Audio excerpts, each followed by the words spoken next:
It's after midnight, and it's time for conversations about love, family, friends, sex, and life.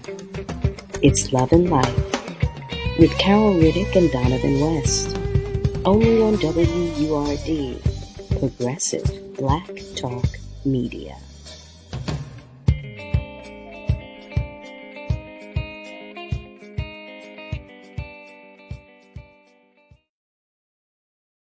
Well, hello there, family, and welcome to yet another episode of Love and Life on WURD, Progressive Black Talk Media. We're at 96.1 FM and 900 AM. How you doing? You know, I like to check in every now and again and see how you're doing. I know you can't tell me, but you can email me. You can email me and let me know at loveandlife@wordradio.com. You can tell Donovan and I both how you're doing because we do want to know. You know, we care. We do. I hope that all is coming along well with and for you and yours. How about that? I'm sending you love and light. And I want to know how you've been making out. You know, I think we're like coming upon the end of the month. I believe it is. Yeah. Oh my goodness. Do you believe so much time is going by? I don't. I'm grateful, however, for it. So I am not in any way complaining. But what I'm not going to do is talk to you too much about my hopes, wishes, and dreams. Okay. What I want to do is introduce you to tonight's guest. Tonight's guest, there are so many things that I could say about this man. Okay. But I don't want to do so. I want to communicate and converse with him and have him share because it just sounds so much better when he does. Okay, that's the way I feel anyway. But he's a magnificent individual. He's everything. How about that? Isn't that something? You know, when you can say that about somebody that you know, they are everything. I think it's a beautiful thing. Family, please welcome FRZY. Hello, Well, hello there, hello. sir. How are Oh, you? I'm good, man. I'm trying to be everything and everywhere, man. You Yeah. know, that's why we love you. That's why. First, let me say thank you so much. Thank you for obliging me Oh and man. joining me in this space. No, I mean What? it. You know I mean it. I mean, look, it means the world to me, especially coming into your world. Thank you for letting me on your planet and your universe, on your nebula. You know what I mean? It's a beautiful space. And it's a beautiful space for the culture. It's a beautiful space for the sexes. It's just a beautiful place to have a great conversation. I'm very grateful. So I I appreciate love that. Thank you, Frizzy. it. Be out here, man. Yeah, listen, that's what we're trying to be, right? We are I'm trying to right. be out here. Okay. Hey, as they say, facts. Okay. And so, Man. Frizzy, for our family members who Yeah. are unaware, please tell us from where you come and who you are exactly. Man, well, I'm a Emmy Award winning rapper, third rapper in history to ever win an Emmy. I am a Pittsburgh native, born and raised. Right, I hold a Guinness World Record for the longest freestyle rap at 31 hours straight. I'm trying to do what I do at the best of my ability and the best of anyone else's ability, if that makes sense, right? Mm-hmm. Advocate, face of Steve Madden, advocate for why hunger, trying to, end hunger in the world. New albums dropping now, trying to not only be the best rapper to ever exist, but just the best to ever do it in my race, and just really set the precedent of what it means to be a role model, what it means to be an icon. And Mm-hmm. taking everybody on that journey with me, right? Mm-hmm. And I always say within my career, trying to have the greenest thumb, right? Trying to get my flowers while I'm here. Um, Mm-hmm. and to celebrate with the people and to be able to say thank you to the people that are doing it with me. I just recently had a mural painted of me. Yeah. You know I was going to address that. Which is crazy, right? It's nuts. And somebody was like, how does that feel? And I think for me, it was one of those things where you see these murals of these heroes, especially our Black heroes, after they pass. And they can Mm-hmm. never say thank you to the artists Mm-hmm. created that, or thank you to the people that inspired that. And I wanted to be able to be here to say thank you for that. So I am just, to wrap it all up, to bring it all around, I am just trying to be the best at every single thing that exists in the world. First of all, we don't want you to wrap it all up, okay? And that's what we don't want you to do. All right. That's what we don't want you Oh to man, do. man, I'm you know. telling you, I want our family members to know because I want us all to be proud of one another. I want us all Thank to you. be proud for one another. Okay. Yes. You already know. I will tell you in a heartbeat. Look, I am so you know, proud for you. thank I'm you. so Same proud here. for you. You know, You look, know? you know how we do. Well, look, We- from sold out shows to Predator movies and Alien. You know what I mean? They don't really know how we get down on the levels we get. You know what I'm saying? They don't understand what it looked like in the gowns and then the sweatpants. They need to understand that I didn't see the fro come all the way out. Listen, what? Look, What? Yes, he has. they be Okay. like, oh, the ponytail beautiful. You ain't seen the land. They don't What? know. They better just for me, just for y'all. You're lucky. You Listen, better because deal that's with how we her. do. That's exactly what we do. Come on, man. Out here, man. So yeah, We so just do.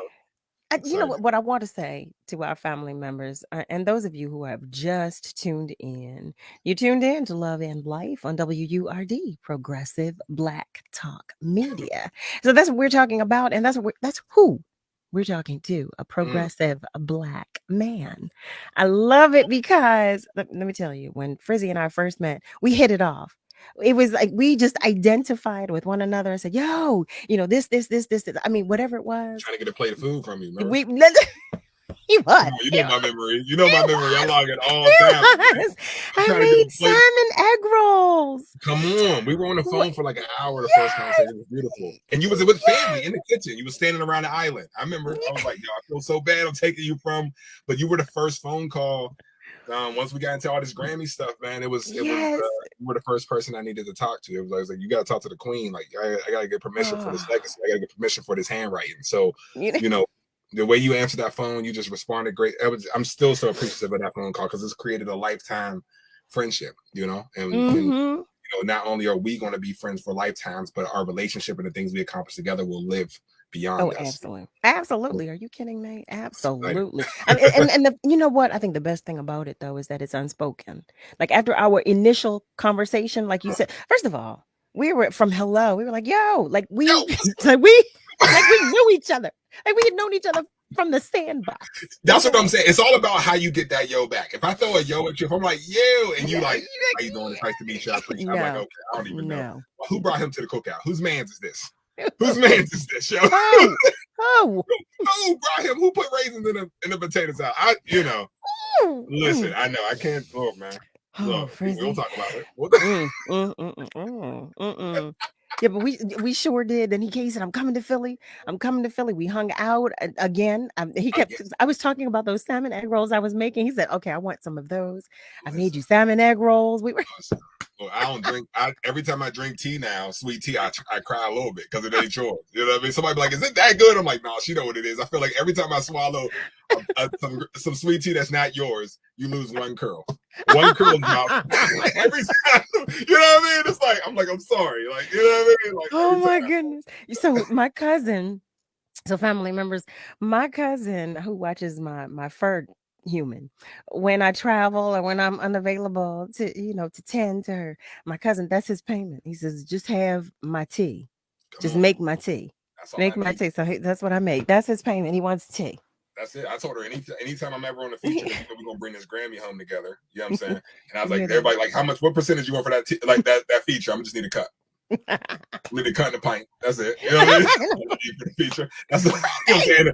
You know what I mean? Everybody like, well, what you gonna do in the background? I need the recipe. That's all I need for that. Oh my god! Listen, let me tell you how our family members, they don't know anything about me cooking. They don't know anything about me making tea. No, they don't know hear the that. vocals, man. They hear the vocals and the love, and they think it's all good. They don't know about that. They don't know anything about that. But I want to get back to you. I'm sorry. I got distracted. That's me. That's on me. I'll take that. That's it. That's on me. I want to I want to talk about everything, but I want to go down the list because did you hear him, family? You heard him. He said, yes, I want an Emmy. And then I did this and then I did that. And then, and there's my mural, which I think, let me tell you something.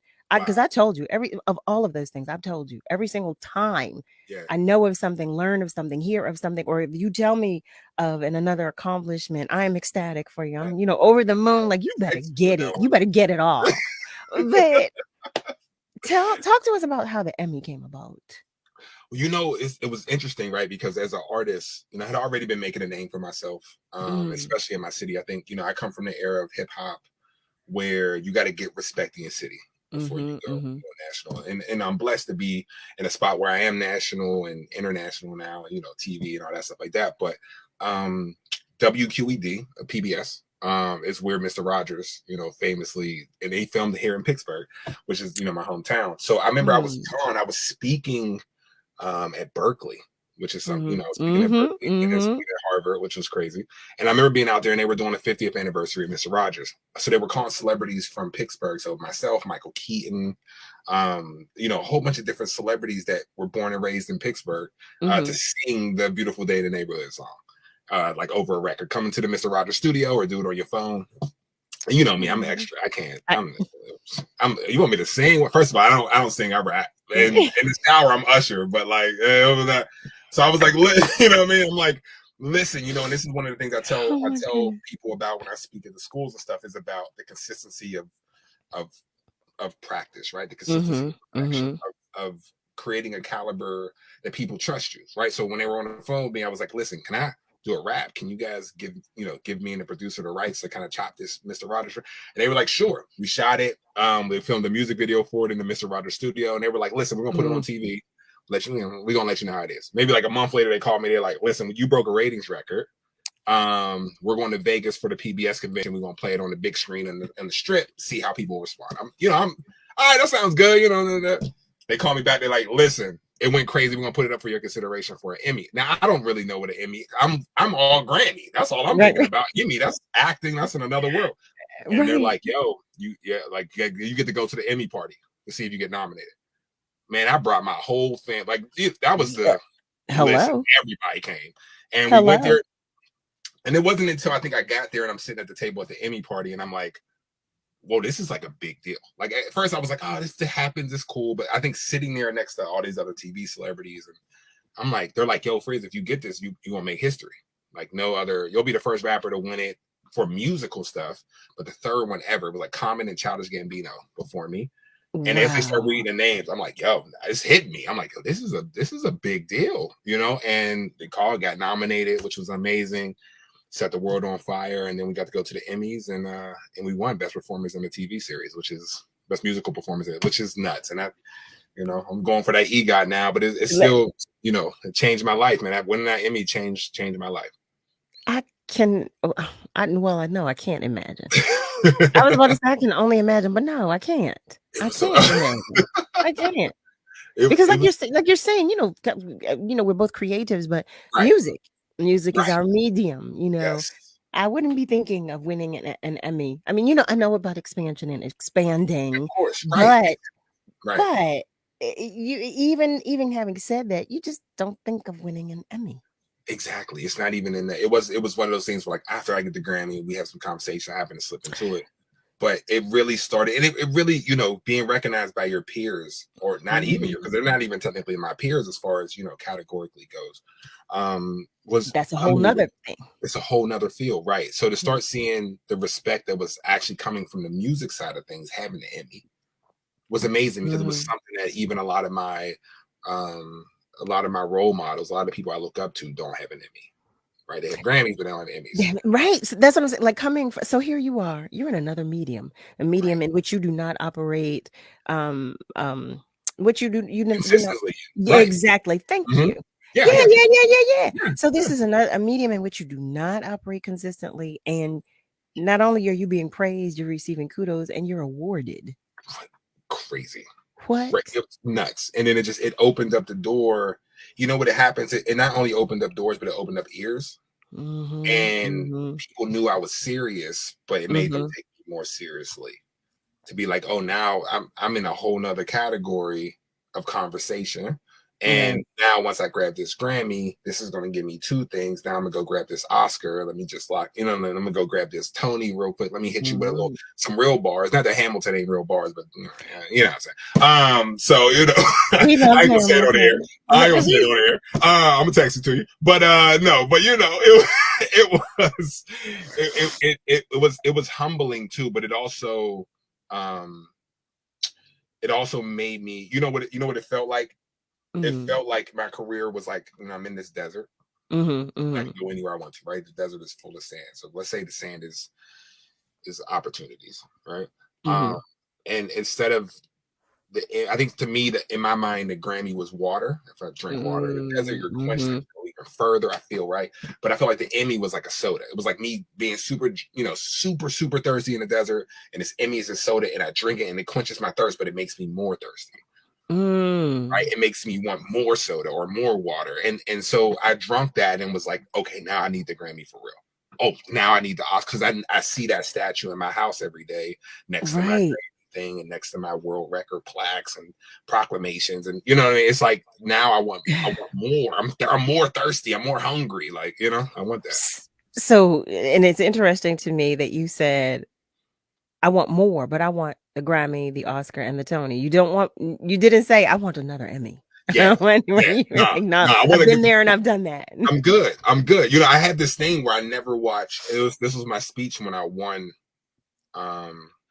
When I won the Emmy, right? I have a rule that I never watch award shows that I haven't won the award for yet. Interesting. Because for me, especially when it came to the Grammys, I used to never watch the Grammys because I knew that all of my competition was in the same room at the same time, celebrating themselves. So I always made sure I knew they were standing still, which meant that night I could take so many steps closer to them. I can get closer to them. I can catch up to them because I know what you're doing. You're relaxing. You celebrate yourself. That's good. I'm working. Because you always be like, oh, I'm up at 4 a.m. Somebody else is up at 4 a.m. I'm up at 3 a.m.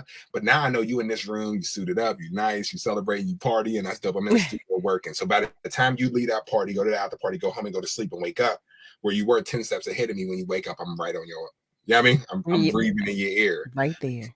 Right, because you wanted to celebrate it. So next year, you won't be looking back at me. You'll be complimenting my tailoring from the back. You know what? That's a great tail. That's cool. Who did the back of them? Them heels are amazing. You damn right, them heels are amazing. I'm glad you had fun. You know what I'm saying? So like, that's the premise. So now I know what I want. I need that 4 of a kind. Oh my goodness. And then 4 of a kind. We'll start making it deep after I get the first 4. Then we'll start adding layers. I love it though. And that was the other thing, the other thing, from the first conversation we had, I kept saying, I love your philosophies. I love your train of thought. And it takes that though. It takes some planning and it takes having foresight. Yes. And the most interesting thing I will say to me about you winning the Emmy was that when you started the body of work, at the base of it all was just the creativity of it. You were just like, look, I want to do something different. Yes. I want this to be this. You weren't going for the Emmy. You weren't, you weren't, that wasn't even in your purview. No point, right? Yeah, you're like, nah, the what now? What we doing? Right. It was like, you say, like, what seriously? Right. What? What did you say? What'd you say? Yeah. And here you are, and somebody's like, yo, no, for real though. Like, for real, we about to, you doing it right. I mean, and I think that's when you really made it from the heart, because you didn't, right? You weren't aiming, but you still hit it on the bullseye, and that is even more impressive than when you aim. Are you kidding me? Come on, kidding me? And everything about it is impressive. First of all, that you received the call to participate in the project. So let's not excuse that. Right. And it taught, it taught me too, that if these executives want you, they're gonna get your number. There you have it. Because I was like, I don't know this number. You know how we do. I ain't answering this number. They're gonna leave a message. They sure will. Come on, man. I don't know this number. But it was like, they called me twice. And I was like, okay, I don't know this area code. And the PBS people, hey, FRZY, and it's like, that to me meant the world. That means they sat, because I'm all about one of my throne theories I have is, you got to work for the conversations you never hear. When I get off that call, I'm not, it takes me a while to even bring in the moment, because in my head I go, these executives were sitting in this room in DC, right, at PBS headquarters, at this big table in their tailored suits, and they got Emmys surrounding them, and they were like, we want to do something for Mr. Rogers, this legendary man that generations have built, and they were like, we need to call FRZY. Like, they said my name right, let alone we need to call somebody, get his number. It was somebody's job to get my number and to call me. That's the type of stuff. I was crying that night. I mean, I was in Boston, and I was just like, this is what you work for. It's not about people who you ask to come. It's about the people who just show up. And And then it's crazy to think about how that opened my world up, and that opened me up to a space to even meet with people who wouldn't return calls, who got me in a space where then I joined the Recording Academy. And then I got to meet you, and look where we at now. You see how that Don't you do it. You know what? You know what? On that note, family, stay with us. We're going to take a short commercial break, and we will be right back. April is National Poetry Month. Will they clone little black girls who won't die but fight, who supplement stamina for endless struggles to write? Will they clone little black girls like Asada, Sonia, Tubman, knowing what they know? Will they clone little black girls like Nikki, Zora, Mommy, Grandma, who orchestrate transmutation as they go under cloaks of duplicity and breaches staggering? Rhetorical, I know. Will they clone little black girls like Sojourner, Rosa, Fannie Lou, Frances Ellen, Maxine, Angela, Tony, who brave notwithstanding ghettos, guns, gloom, doom, distracted and detracted mothers mothering, who staved unequivocally and persevered, erasing all doubt of concession, digression, misconception, and their wonder? Will they clone little black girls with the integrity of legacy? Little black girls like me, like you, that won't die but fight. Will they clone little black girls? I know that's right. That was Lois Moses on WURD, Progressive Black Talk Media. Imagine you on a deserted island all by yourself, or even being in a crowd of people yet still feeling alone. That's what being a victim of sexual assault can feel like. Victims of sexual assault are at an increased risk for developing depression, PTSD, substance abuse, eating disorders, and anxiety. Sexual assault can happen to anyone, and is any unwanted sexual contact such as unwanted touching, fondling, groping, or even rape. No always means no, so speak up and speak out. It's on us to stop sexual assault. Black Americans have died of COVID-19 at over 2 times the rate of white counterparts. This is due to systemic racism and healthcare disparities. Here are some tips for protecting yourself. Wear a mask covering your mouth and nose. Avoid crowds. Wash your hands with soap and water. Use alcohol-based sanitizers. Avoid touching your eyes, nose, and mouth. Practice social distancing and follow World Health Organization guidelines. Quarantine if you've been exposed to the virus. Self-isolate if you're experiencing symptoms. Seek medical attention if you experience difficulty breathing, a fever, cough, sudden confusion, or pressure in your chest.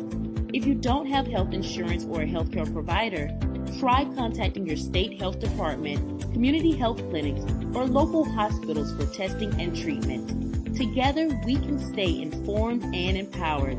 This public service announcement is from the National Black Cultural Information Trust. When I cross the finish line, it's not just me. I succeed because of others. When I was pregnant, I survived because of others. At 32 weeks, I was diagnosed with preeclampsia and had an emergency C-section. Because my doctor took quick action and my husband was there to help me, I'm alive. Too many women die of pregnancy-related complications, and most are preventable. If you or someone you know is pregnant or recently had a baby, learn the warning signs. It could help save her life. Hear her.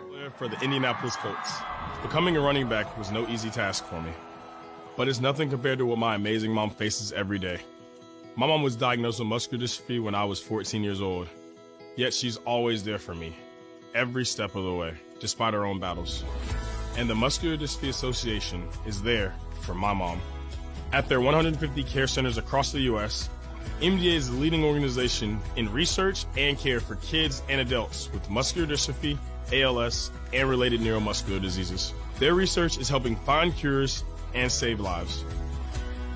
Watching my mom go through her daily struggles and the care she receives from MDA has made me determined to help find a cure for neuromuscular disease. That is why I support MDA, and that's why I'm so grateful to others who do too. Join me and learn more at helpmda.org today.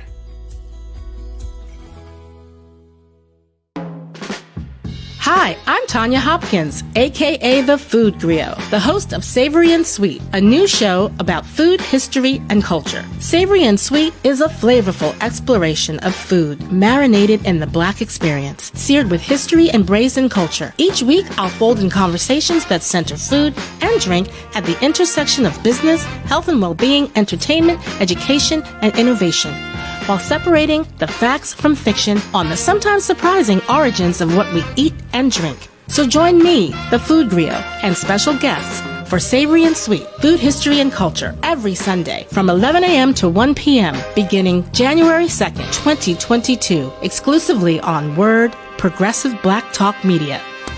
You're listening to WURD Radio, 96.1 FM and 900 AM WURD, Independent Black Media.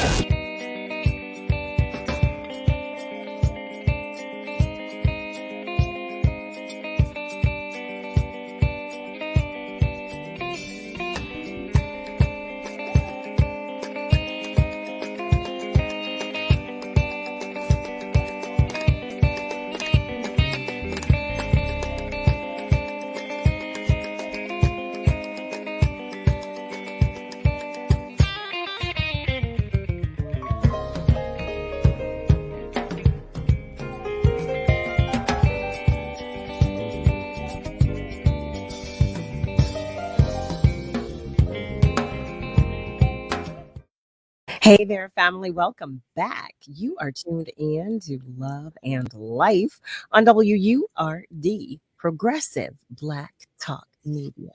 We're at 96.1 FM and 900 AM. I want to send some love to our family members on our socials. We know you're there. We know you are there. And we appreciate you for hanging out with us in the midnight hour. We appreciate you so much. We appreciate all of you. Everybody who is sharing their time, their energy, and their attention with us. And we want you to know that we do. So we've been talking with our guest tonight, who is none other than Pittsburgh native FRZY. And he's my friend, y'all. Okay. Oh, man. Friends. We out here. So FRZY was telling us before the commercial break about his Emmy win. I don't know about you, but every time I say it or you say it or, I think about it, it just makes me excited for you. It just makes me so excited. It's crazy. Thank you. One of so those things. It's like grabbing a star. for real. Seriously. Yeah, it really is. You grabbed a star. No, I'm sorry. You were given a star. Okay. Come on, man. Come on. Yeah, I'm grabbing the rest of them. Listen. I got that first gift. I was like, oh, word, that's what it feel like? You said, I want more of this. Whoa, yo. Like, Take me to the galaxy. Ryan, you don't need that belt. Let me just grab that off you real quick, my guy. Here's some sweats. You know what I'm saying? You'll be all right. Here's some sweats. Oh, my goodness. So I have a question, though, because you were talking about, so you told us that you come from Pittsburgh. Yes. And we're going to get into some of the other things that you shared too, because I want all of our family members to know time all today. about that. Okay, you hear me? You hear me? That's what we're here for. But as a little boy, was it your desire to be? Well, what was your desire? That's the better question. As a little boy, what did you aspire to be? I used to, it's so funny. My dad played ball. He played in the NBA, and that's what I wanted to do. But I knew that. At a young age, that I wanted to progress my family's name. Right? And I think as I learned more about, my grandma, my great grandmother, the more I learned about slavery, the more I learned about, when I was growing up, I figured out I had Egyptian in me and I had Irish in me and I had all these different things in me. And I was like confused, right? And I started to do more research. So I'm so addicted to research. And I was like, oh, wow, this last name is not even like our last name, right? This last name is given to us by our slave owners. And also when I was younger, once the internet started coming out, we had Google. I used to Google Harvey all the time, right? Harvey. My dad has the same name as me, changed the middle name, so I'm not a junior. So I used to Google Harvey. This is something I never really talked about this on an interview, actually. I Googled Harvey, and it would just be like all these white men, all these old white men, Harvey, different historical men named Harvey. And there wasn't like one black man on that list.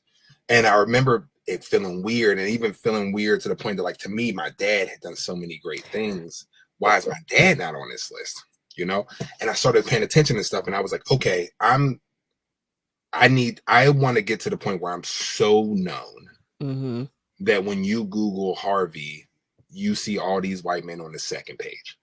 Right? That like to change the dynamic of this name. So I aspire to be the best version of whatever God gave me. I wanted to be the proof of his existence, the proof of his faith, and understanding that, like, you know, I want to make my family proud. So whatever I did, I mean, I went from basketball to, you know, I went to school to be in the CIA, but I wanted to change about that. Right. So I wanted to change the world and just, you know, and make sure I let God know that I'm patient. I was like, this is what I want to do. I'm just going to try. So you shared your family's name, Harvey. First of all, I did not know your father was in the NBA. Oh yeah, that's what we talked How about. did I not know that? How did I? So please share with our family members who your father, what his name is, and what your name is. We know you as FRZY. So right. Our family members don't know. Which is always the goal when you're working out, especially somebody with a second name. You know what I mean? You want to be like, I want them to go to my, like, when they Google me, they Google FRZY, like Wikipedia pop up with all the facts. You'd be like, yo, Harvey. You know, it's always it was funny, I think, growing up too, because it was like there weren't any black kids named Harvey. Harvey's a white name, you know. So, and then obviously I'm just going to school, just trying to, you know, valedictorian, trying to be, you know, all these different things in school. So it was like, oh, you talk white, you talk so proper. Yeah, well, right. Yeah, you know that, right? Yeah, I know that well. I know, right? So it was one of those things that it was like, oh, I'm gonna embed this Harvey in the culture. But yeah, my dad, Harvey Kenneth Daniels, he played semi-pro, then he played for the Cavs for a little bit in Ohio, and growing up, they used to go to the court. It's cool. I'll make this story short. I used to go with him to by my house. I grew up in East Liberty in Pittsburgh. Okay. There was Penley Courts, which was Connie Hawkins. I said Connie Hawkins Court. Connie Hawkins played for the Condors back in the day, in the ABA days. My dad knew him, played with him. So I used to go with my dad to that court every Sunday morning and watch the big dogs play. You couldn't play with the grown-ups. They were too aggressive. My dad used to have to watch. I remember one day they finally let me play on the court, and they was just as rough with me. And, you know, it was like scary not being able to be on that court. Didn't get the respect of that court.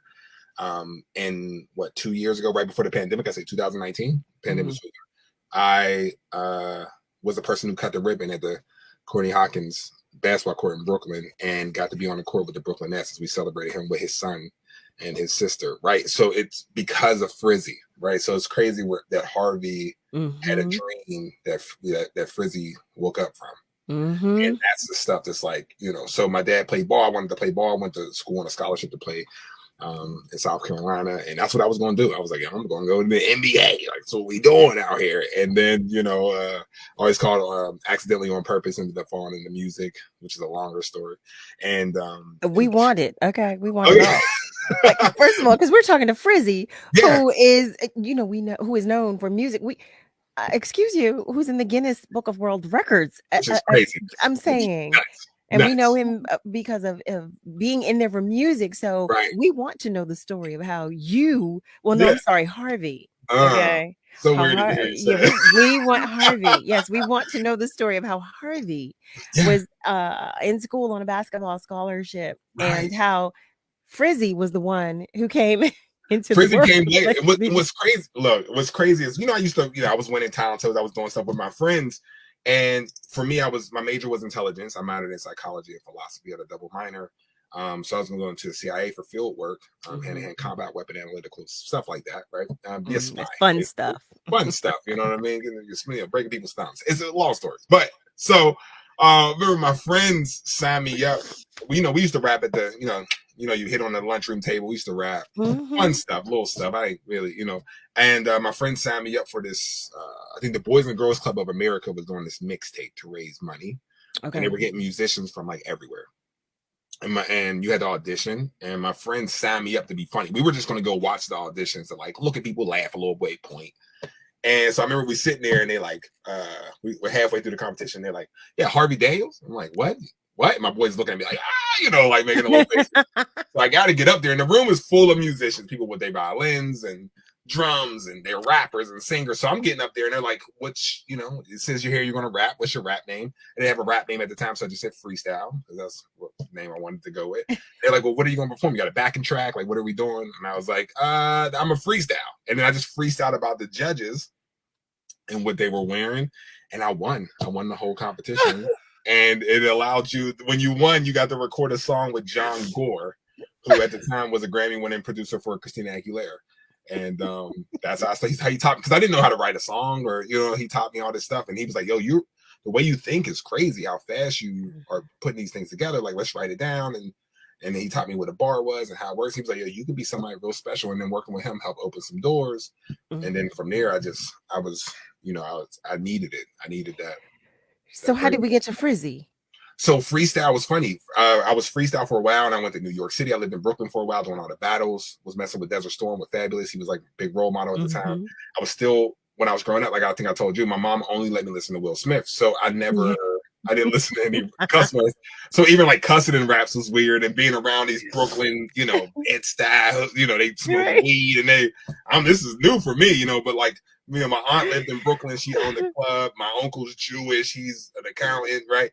So I'm like in the middle of it, and I'm doing all these battles because at the time that's how you got your name, and not like how the battles are now. Like, and shout out to the battle rappers, I love them, but they have months to prepare or weeks to prepare, and there's no beat. I mean, this is like in the Pyramid Club in New York City. They put on a beat. You got to go right at it. They give you a subject right before they start. You got to go. So that's how I built my reputation as a freestyle champion. Wow. Because I was doing so good. But then when I got my first demo deal with Sony, I used to say FRZY on records because I used to listen to Swiss Beats a lot. He goes Swizzy on records. So I was like, oh, what's the way to say freestyle? Like FRZY, I'll say that. So on records, I'll say that as an ad-lib. I remember when I got my demo deal with Sony, I'm in New York City, I'm with Sony, and they're like, yo, listen, freestyle's a dope name, but like if you Google it, everything comes up. Swimming, Olympics, skateboarding, like all these, like freestyle is such a big word, not even just in rap, it's everywhere. So it's gonna be hard for you to really beat those analytics on Google. They're like, but FRZY is unique. You spell it FRZY. It's different. There's no other name like that. The copyright, the trademark gonna be easy. Let's go with that. And I was like, okay. And luckily I was known, but I wasn't like known enough that when I switched it wasn't like a Prince situation or a Diddy, you know what I mean? So like, so now it kind of worked out, and it really worked out. And now I just play basketball whenever I get a chance. Still, I get a little sore though because I'm getting I ain't dunking like I used to. You know what I mean? You get out there, you're like, ooh, why ain't I still playing? And then it's like 2 days later, and I'm just like on the couch, like, yo, this is not. I just want to be on stage. Like, take the ball. Why did you let me shoot that? Yeah, it ain't the same, man. It ain't the same, yo. But that's the origin story, man. That's really how I became in. And when I made the decision to go into music, my dad was like, "Listen, I don't mind you, leaving college right now. You can go back." He goes, "But we don't do plan Bs. So whatever it is you're gonna pick, you're gonna be the greatest to ever do that." Wow. And when we pick it, we stay with it. We're not gonna be like, oh, I'm doing this and I'm doing this just in case this falls through. Or he was like, no, we that way you can't fail. Because if you're gonna have something to fall back on, you can't. So it's like we don't throw things at the wall, we are the wall. And that's what made the mural so big. Kudos to Dad. Dad was on it, man. He was on top of it. So it was a blessing to have that type of inspiration and to be like, we're gonna build it to the point where like doing little stuff. Like I just created a crest for my family, family crest. That crest will go into generations and generations when I'm long gone, and we will have a crest that we can have we have enough money where we paying the lawnmower to paint it into the yard. You know what I mean? Listen, I know that's right. First of all, I remember when you first told me that you wanted to do that. Yes. I remember we talked about that. I remember when you shared that with me. But see, okay, family, for those of you who are just joining us, let me make you aware. Okay, welcome back. Hello. Let me make you aware.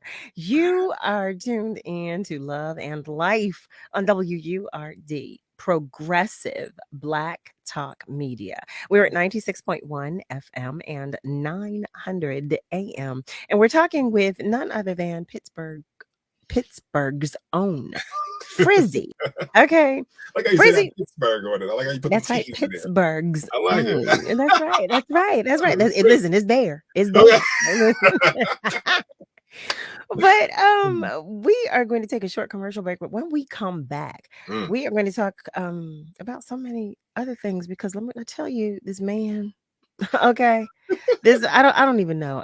Are you? What other kind of being are you? Because I just can't imagine. Hey. I told you he was talking to me about making a family crest. I don't know about you. Do you have one? Because I don't have one family. Okay, but FRZY does, and he made it.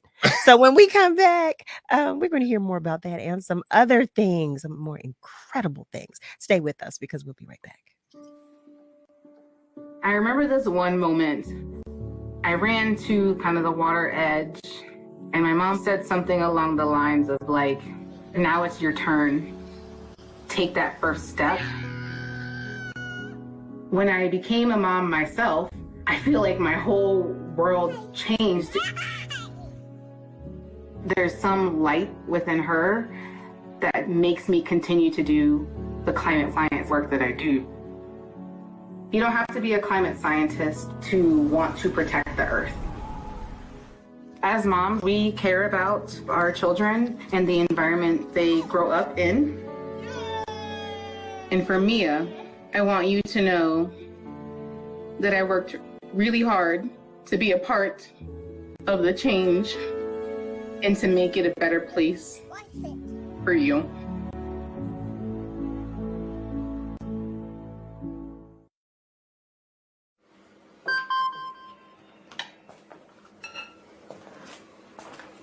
Email from school about the incident today. Scary. Tell me about it. Did you have any idea that was going on? None. I mean, you saw Derek at the game last night too. Did you have a clue? No, but you know, teachers like me, parents, we don't always know as much as you guys do. Kids hear first about what's going on with other kids. Half the time, it's rumors. It can be hard to tell sometimes, but if you're ever concerned about a friend who's having trouble with alcohol, prescription drugs, bullying, violence, anything, you need to tell an adult. Mom or me, a teacher, coach, school counselor, someone you know and trust. Dad, no kid is gonna tell an adult about that kind of stuff. I get it, but if we don't know, we can't help. Speaking up about a problem, that's what helping a friend is all about.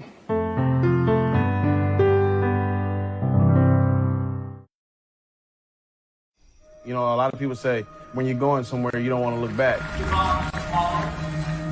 But I beg to differ. For her to see her father celebrate his graduation, it's the best feeling in the world. I can't lie and say it was easy. But sometimes you just have to stop everything and take it in. I looked at everything in a different light. I realized it started with me going back and getting my high school diploma. We're often influenced by what we see or hear on social media.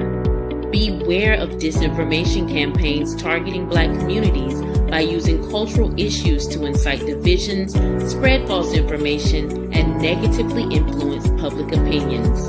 We're in this together, and together we can stay informed and empowered. Learn more at nbcit.org. This public service announcement is from the National Black Cultural Information Trust. I'll be here to hear what's on your mind. Take this time to talk and get it right. You know I'll be there all your life. When you need me, I'll be by your side. By your side. And every day is a different day. Everything is in everything. Even when you think things could never ever be the same. Don't be scared of the world, I'll be here to stay. By your side. Even when your heart ain't listening, or your mind takes you a different way, towards a different path. All you gotta do is sit and ask. When you need me, I'll be by your side. When the adults in a child's life talk early and often about the dangers of underage drinking, the message gets stronger every time. I'll be by your side. Talk. They hear you. You're listening to WURD Radio, 96.1 FM and 900 AM WURD, independent Black media.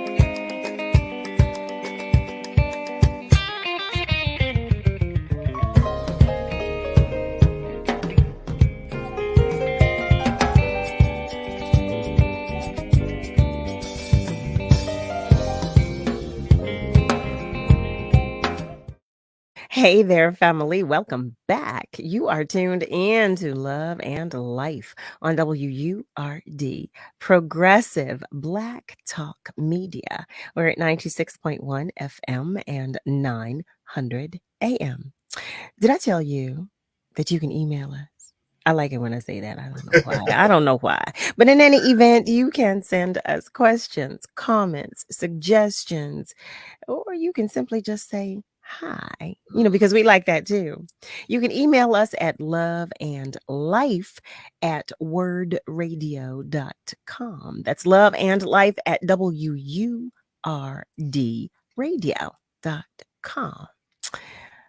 We love to hear from you. And because we tell you each and every time you do reach out to us.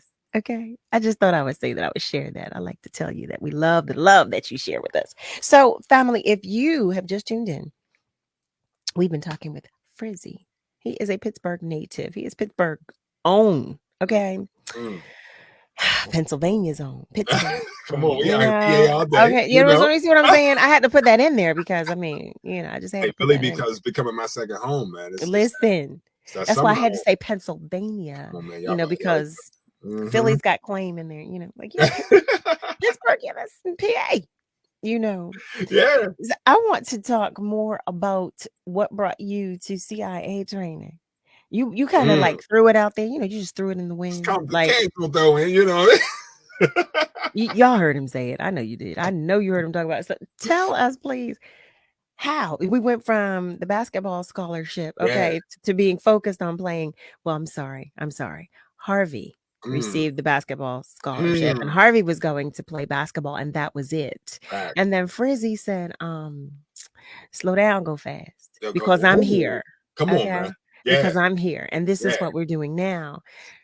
Talk to us about CIA training. Crazy, what? Right? Well, it's a big thing for me. I started off with I'm a super nerd, right? You know this about me. We talked about we both are. We both are super, and it's like when I'm not doing the rap star with the shirt off, baby oil tatted up, trying to be my Men's Health magazine sexy, try to get the six pack out there on them, looking like 8 now, just saying it out loud. I don't know who's listening. I was like, I've always wanted to be a hero. I've always wanted to save people. My mom still makes fun of me today. I don't kill bugs, just an ant or so. I take them outside. I'm one of those. My mom like, listen, would you kill that thing? I'm like, Mom, I can't kill it off of an inconvenience. Just because it's inconvenience to me, I can't take its life. I'm just that guy, right? But I don't have a problem eliminating bad guys, people that, right? So I know for me, I was like, what's the best way for me I was like watching these movies, and you watch the Takens, and you watch these movies, and you go, it's humanly possible. It's one of the things I say. If it's humanly possible, you can do it. It might take you a little longer to do it. So I knew I wanted that. I wanted the ability to be able to protect the people that I loved, and be able to protect people that are loved. Not just the ones I love, but that are loved. And everybody deserves an opportunity to live a full life. And to think that there's people in the world that so frivolously want to take that away from someone, I can't allow it. So I was like, I wanted to be think first, smarter, analytical, breaking down who people are, reading their mannerisms, the human nature, what makes a human what it is, and also being able to protect myself. I'm a big guy. I'm 6'5", I'm 220, right? But I was like, that with great power comes great responsibility. So I was going to learn. Yes, it's easy to punch somebody to do that, but like, what's the science behind it? How does the human mind work? And it just put me in a place to be able to do that, and to do the psychology and philosophy behind it. Just to me was a triple threat. It was a win-win. And I even to this day, I still take those trainings with me. I learn a new skill every year. Just to make sure I do that. Right now, this year, I'm learning Braille right now, which is cool. Last year, learning Braille. So this is cool. Last year was Morse code. I learned Morse code like 2 years ago. Nice. Yeah. That's always intrigued me. Morse code has always intrigued me. It's beautiful. It's a way of communicating too, like, setting it up in a situation that you can communicate with someone without words. Being able to be like, hey, if something happens to you, or even with Braille now, there's certain levels of it that I'm learning where, yes, I can, I'm trying to, it's humbling to be able to read the unseen. But also I give you a scenario. Let's say, God forbid, somebody kidnaps you, and I'm trying to find you, and you're handcuffed and you're in the backseat of a car. You have nails. So for you to be able to pick and spell out where they're taking you. And they're just gonna grab you and pull you out the car. But now if we can find that car, and I have to feel that and see that you are in this park, and right. So it's those little things that people don't think of that I'm trying to always be thinking of, and that's how I got into it. And it's been a blessing in my life, and I'm still training and still doing things behind the scenes. My Lord, FRZY, what is your IQ? I mean, it seems like the natural question. Okay, that it seems like the only question to ask. I have to send you the paperwork. You know, I don't know if we talked about it. I might have saw it on IG. I did a study with UPMC. They studied my brain and called me a genius, and we did a whole MRI thing. It was crazy. I got a. They gave me a trophy. It's not a trophy, like a plaque. When I did, it was weird. Yeah, it was a cool thing. You can read about it. You can Google that. But UPMC brought me in for 3 days to study my brain, and which was really humbling. And like, how do you even? I had to have the little cap on with the FRZY. Like sci-fi movie. Weird. Okay, not only is the scenario, the situation itself like otherworldly, but how does that conversation go? Like it's when someone when the call was made or the letter or email was sent. Yeah. What verbiage do you use? You know what? It's weird, right? Because you can't go yeah, this makes sense. Like, yeah, bring me into it, right? Because then it's cocky. It's a terrible thing, right? I think it becomes humbling because one thing that you realize in this world, in our profession and conversation and people who are models and scientists, right? You are only right if someone else says you are, right? So if I'm the only man on the earth, I'm probably the dumbest, not the smartest, right? There's no one there to. So when that call comes in, these are people who have dedicated their whole life to the advancement of human beings. And you go, you're going to take time out of your day to tell me if I'm exceptional. And I think it was right after I broke the record, because when I was breaking the record, I built this. UPMC was like, no human being has ever done this. Like, we don't have any documentation. So you could beat the record and then you could stop talking forever. We don't know. We don't have the science behind what your throat will do. And they were with me every step of the way. So when I got done with that and my body was healing itself, and they were like, yo, this is crazy what your body's doing. How are you thinking so fast? How are you able to put these words together? And, it was just like, they wanted to do it. I'm like, let's please. Because you can also be like, oh, you just lucky. Or you just, you're good at putting words together. But to be able to sit down and see charts and to see graphs in my brain and how I manipulate things and move words, it's humbling. If I might interject, no one is lucky to do that. Let's just be clear. Let's just be clear on that. Okay. I don't know who might use whose choice of words that might be that you're just lucky. I don't know who. Okay. Well, usually lucky is used by the lazy. There you have it. Oh my goodness! What? I need to put that one in my back pocket because I've never heard that one before. But I'm telling you, I need to repeat it. Okay, man, come on. Lucky is for the lazy. Okay, lucky. That's what. I like it that way. Lucky is for the lazy. Yeah, that's the reason why you see these people win lottery tickets. They win like $100 million and then they broke the next day because they didn't earn it. It's different when you earn it, right? It's different when my goodness, when you remember what it felt like to not have, like to have to get every single dollar. So you know what I mean? Like, so for people like me and you, it's different when you're on stage. When I see you on stage killing these shows. This might be my CIA, but whenever you hit these notes, I don't know if you notice this. Whenever you hit these notes on stage, you close your eyes and you do this thing where you grab the sky, you grab the air when you're doing it. You better study me. Listen, I'm on you. Listen, I'm on it. But you do this thing where you close your eyes and you grab the sky when you're hitting these notes. And to me, it's your because you remember what it was like to actually have to hold on. Are you kidding me? So listen, you know what I'm saying? There's so much that I'm processing, in that moment, and all of it has to do with the gift that I have that is flowing at that moment that I'm not doing anything to control. Okay, so but we're not going to talk about me. It's just for me. It was important before I even called you. I feel like, I had pictures of you on the wall with strings going. I'm like, oh, she like, okay, she's looking like this, and oh my gosh, she went to school here. Well, listen, I so appreciate that. But what we're going to do, family, we're going to take a short break, and when we come back, FRZY is going to tell us all about being in the Guinness Book of World Records, because that's a story that we can't miss. Stay with us. Okay, we'll be right back. Stand with WURD Radio, Pennsylvania's only black-owned talk radio station. Join the movement to keep the conversations going and amplify the voice of the black community. Show your support. Start or renew your 4WURD membership today at wordradio.com or call 215-425-7875. You know, a lot of people say when you're going somewhere, you don't want to look back. But I beg to differ. For her to see her father celebrate his graduation, it's the best feeling in the world. I can't lie and say it was easy. But sometimes you just have to stop everything and take it in. I looked at everything in a different light. And I realized it started with me going back and getting my high school diploma. Maybe you can make retirement happen. After all, you made her college years happen. Opening that education savings account when she was little. Spearheading a campus tour. And another, and another, and another, and another. Bam! Deciphering financial aid. She was like, what?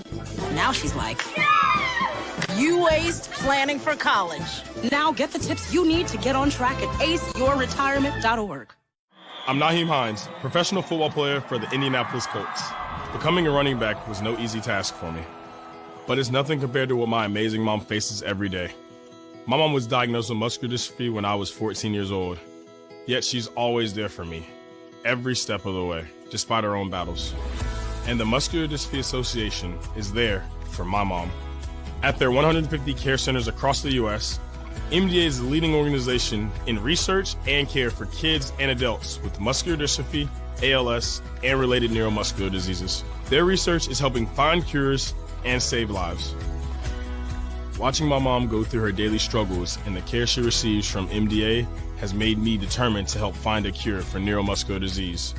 That is why I support MDA, and that's why I'm so grateful to others who do too. Join me and learn more at helpmda.org today.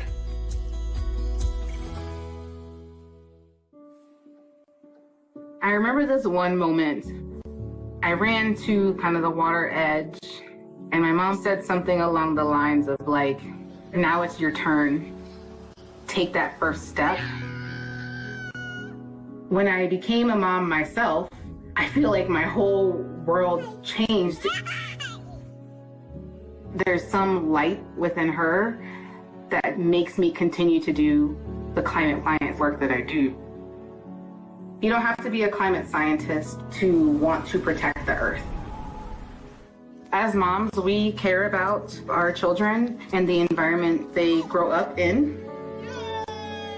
And for Mia, I want you to know that I worked really hard to be a part of the change and to make it a better place for you.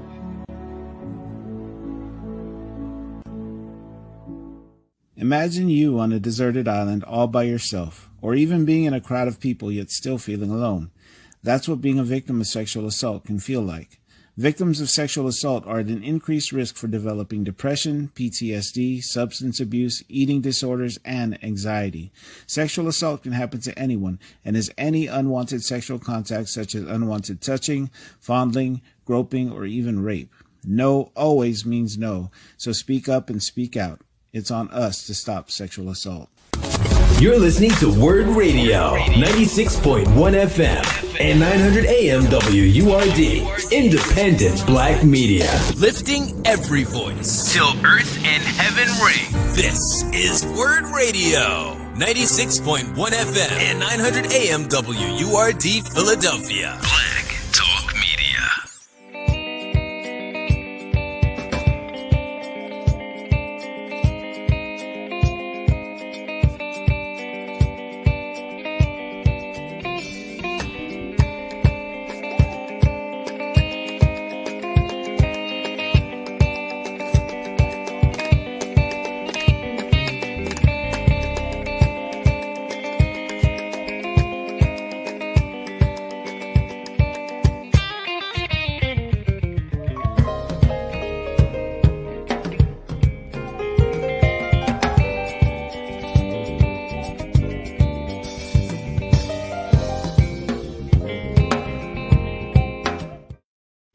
Family, hey there. Welcome to the top of the second hour of Love and Life on WURD, Progressive Black Talk Media. We are at 96.1 FM and 900 AM. But you knew that. You knew that because you are hanging out with us and we so appreciate you. We've been talking with none other than Pennsylvania's own FRZY, okay? Pittsburgh's own to be specific, but Pennsylvania's own because, we claim him here in Philly too. So before the break, you missed so much if you're just joining us. But before the break, I was saying to FRZY that I want to know all about the road, the journey, everything that entails getting into the Guinness Book of World Records. I don't know if you heard me. FRZY is in the Guinness Book of World Records. Come on, man. Go to your local library, print it out. It's okay. Bad out on Amazon right now. No, it's crazy. It's crazy. It's weird to even hear it. It was one of those things like the Emmy. There's another star. There's another star. You understand what I'm saying? So you didn't like, and let me be clear. I'm not talking about the little gold or the little red star that you get when you're in kindergarten or second grade. I'm not talking about those. Yeah. I'm talking about the ones from the galaxies. Okay. So you, sir, are you're in possession of 2 of those. Yeah, I got it. Nice. 2 stars. Yeah. We're doing good, man. We stacking up. We building a galaxy out here, I'm not mad at it. That's the goal, man. We're building a galaxy out here. Now you have your crest, and we're going to talk about that too. But I want to know. So let's talk from inception to reality. Yes, let's go. Okay. So what we started at the beginning, right? So the city of Pittsburgh named the day after me. Have a holiday in the city of Pittsburgh, right? Which we'll get cookies and all. Cookies and all. Look, listen, you know what I mean? Sweet tooth. You know what I'm saying? Shout out to my diabetics. I got y'all too. You know what I'm saying? I got y'all too. Don't worry, I ain't forget. But yeah, when I won the Emmy, the city honored me, had me perform in the parade, Thanksgiving Day parade, which was a dream of mine. And then they named the day after me, FRZY Day, January 11th. Every day, every January 11th until the end of time, which is nuts, right? 111. 111. And my birthday, is November 1st, and I was born at 1:11 in the morning. But that's a whole another conversation. You know what I'm saying? Shout out to the angels. We'll talk there you have it. There you have it. They see the cross on the neck. They see the angelic symbols on your boy. We out here. But I think that knowing that was a thing, I was like, okay, every year we're going to celebrate me on this day, but I want to do something that will not only be epic every single January 11th until the end of time, but I want to make sure it goes to a charity as well. So the first one they gave me was like, we celebrated it. It was big. They did the thing. I got a gold. Ford gave me a gold car. It was a whole thing, which I got that, which I'll send you pictures when we hang up. The gas is crazy. We ain't gonna talk about the gas. But they gave me a gold car. I'm like, who's that? Who? They're like, well, that's you. I'm like, what you? When y'all need it back? They're like, oh no, we don't need it back. That's you. I'm like, that's a jitney. You need that's for Uber. You need it. That's a cab. Who getting the ride? Who driving it? That's you. That's it. You know what I mean? It was like, yo, I gotta pay insurance for this. But anyway, I was like, I wanted to do something. It was the first FRZY Day coming up, and I was like, man, I want to do something epic, something big. And something for the legacy. I always say everything I do is a sentence in your legacy. Everything you do is a sentence, even if you think it's something minuscule, something little, something huge. And I was like, I want to do something a human being has never done before. And the record at the time was, I think, 24 hours. It was for 24 hours. And I was like, okay. And I'm glad we started the process in like September-ish because Guinness puts you through some. So I was about to say, so now I don't know. I'm not in the Guinness Book of World Records. What does the process entail? It's a lot, right? Because you got to find a record, and Guinness has some like really amazing records and some really like why is that even a record? Like a person who like cooked eggs the longest, or they can tie their t-shirt the longest. There's pretty much a record, right? Those are the things where you like go to sleep. Why are you even? Who came up with that idea? But so you got to go to Guinness. You got to figure out the record you want to do, and then you have to fill out an application. And then within that application, they have to approve that application. And sometimes that can take months. That can take months to approve it. Yeah. So we were like, let's try to start it in September to try to plan it. And then when you get the packet, when they approve it, you don't know the rules because you can't just like Google the rules. The rules come with the acceptance. Oh. Just to make sure you're not like setting it up or trying to lie or trying to, you know what I mean? So Okay. everybody's rules is different. Is even what happened, which is another story after I broke the record when people were attempting it. I broke the record January of 2020.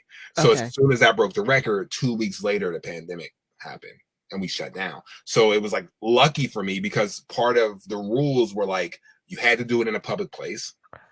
Oh, You had to be wow. able to have a crowd be available at all times.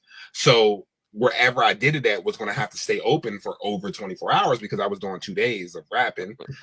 You had to have 3 clocks visible. You had to have 3 cameras going from different angles. You had to have witnesses that come in every 2 hours. People were asking me a lot about the bathroom breaks. You had a 5-minute bathroom break every hour, but it wasn't what it said. It had to accumulate. So I would go like 7 hours straight and then get like a 6-minute bathroom break, right? But then like if I wasn't back at that 6 minutes, I lose a record. When you're rapping, I can't stop rapping for longer than 5 seconds or I lose the record. If one of the clocks went out or one of the cameras went out, you would lose the record. So, you know, we got in touch with a mall. You know, I had to make it a spectacle. You got to be extra. And I wrote out to this mall and I was like, listen, I want to break the record here. It's going to bring mad press. We're going to do it for 20. Can you keep the mall open for 24 hours? Not only did they agree, every store in the mall agreed. What? We kept the mall open for 24 hours. People were coming all night. We streamed it live. I mean, it was insanity. And I realized when it started that I was like battling. It was really performing for time because I kind of did 2 records because I had to be on the stage. So I was doing the longest performance and the longest freestyle rap. And the rules were really, to me, until this day, I still have a problem with how they have the rules. It's like, you don't really have to rap. Their degree of rapping was like, you could read a book if you wanted to, as long as you read it rhythmically. It didn't even have to rhyme. Or you could perform your own songs. I could have performed my own songs. And I was like, that's cheat. Why would they call it the freestyle record if I can perform my own? That's cheating. So I made a rule that I would just freestyle the whole time, and then people, if they wanted to make suggestions for me to freestyle about them, they had to donate money, and then that's what happened. And then we gave all the money to Music Cares, which is when I had made the decision to get into the Recording Academy. I wasn't even in the Recording Academy yet, but I knew Music Cares was connected, so I was like, oh, this could be a good look to start a conversation about FRZY being involved in the Recording Academy if I raise this money. Anyway, pieces, right?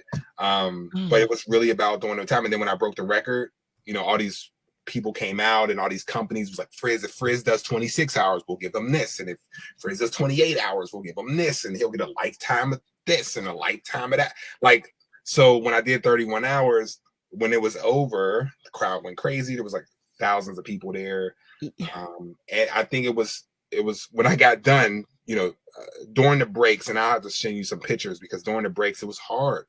It was hard to push through because you're seeing the sun come down, come up, come down, and then come up again. And, you know, hard moments. And I was like crying at some points in time while I was rapping because it was hard to, you know, I couldn't stop. I didn't stop talking for 31 hours straight. I cannot imagine again. Okay, I cannot imagine. But what does your body even feel like after nonstop talking? Yeah, for 31 hours straight. When it was done, I think they were scared that my throat was going to swell up. Right. But what happened was my throat didn't swell up, my jaw. When I got done, because they were like, when the adrenaline goes down for us, that's what we're worried about. And I had a breathing machine. They gave me like a breathing machine that I still have, like I still use before shows because it's like, it's a dope little sneak attack. But I was like, how much is this? I get to keep this? This is a gift. I appreciate that.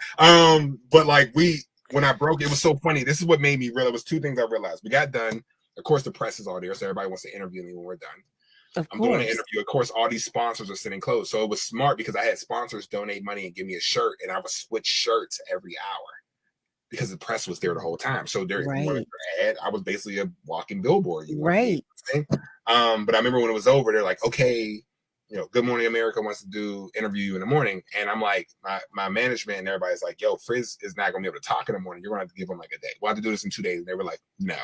If he doesn't do it in the morning, he's never being on the show. And it really made me realize that I did that. And then I remember I went to sleep. I couldn't go to sleep when I went home because, you know, I'm still going. I finally fall asleep. I remember waking up, then the interviews, and then it was just like FRZY was everywhere. And at that moment, I realized it was a world record. It wasn't a Pittsburgh record. It wasn't a Pennsylvania. It wasn't like, oh, the person to do it in the United States. It was like no human being that has ever existed had ever done what I did. And to see like there was news stories in Egypt, Africa, the Netherlands, right, Denmark. It was like these. It was cool to see these interviews of people just talking about it. But you know, I was laying there. I couldn't really do anything, so I'm just scrolling and listening to every interview. And it was cool to hear people speaking in a different language, being like FRZY, they're a superhuman. And it was kids comment like, he's a superhero, he's an angel, he's like it was so. To this day, it gets me emotional because it's like now my perception of time is different too. I appreciate time differently now. You think? Yeah. I mean, I can't imagine. Seriously, though, I'm and you know, you and I have talked so many times, but I never really took the time to actually process what you accomplished and what it took to accomplish it. You know, we say it and I joke and like, yeah, he did this and this and this and this. You know, we laugh. Right.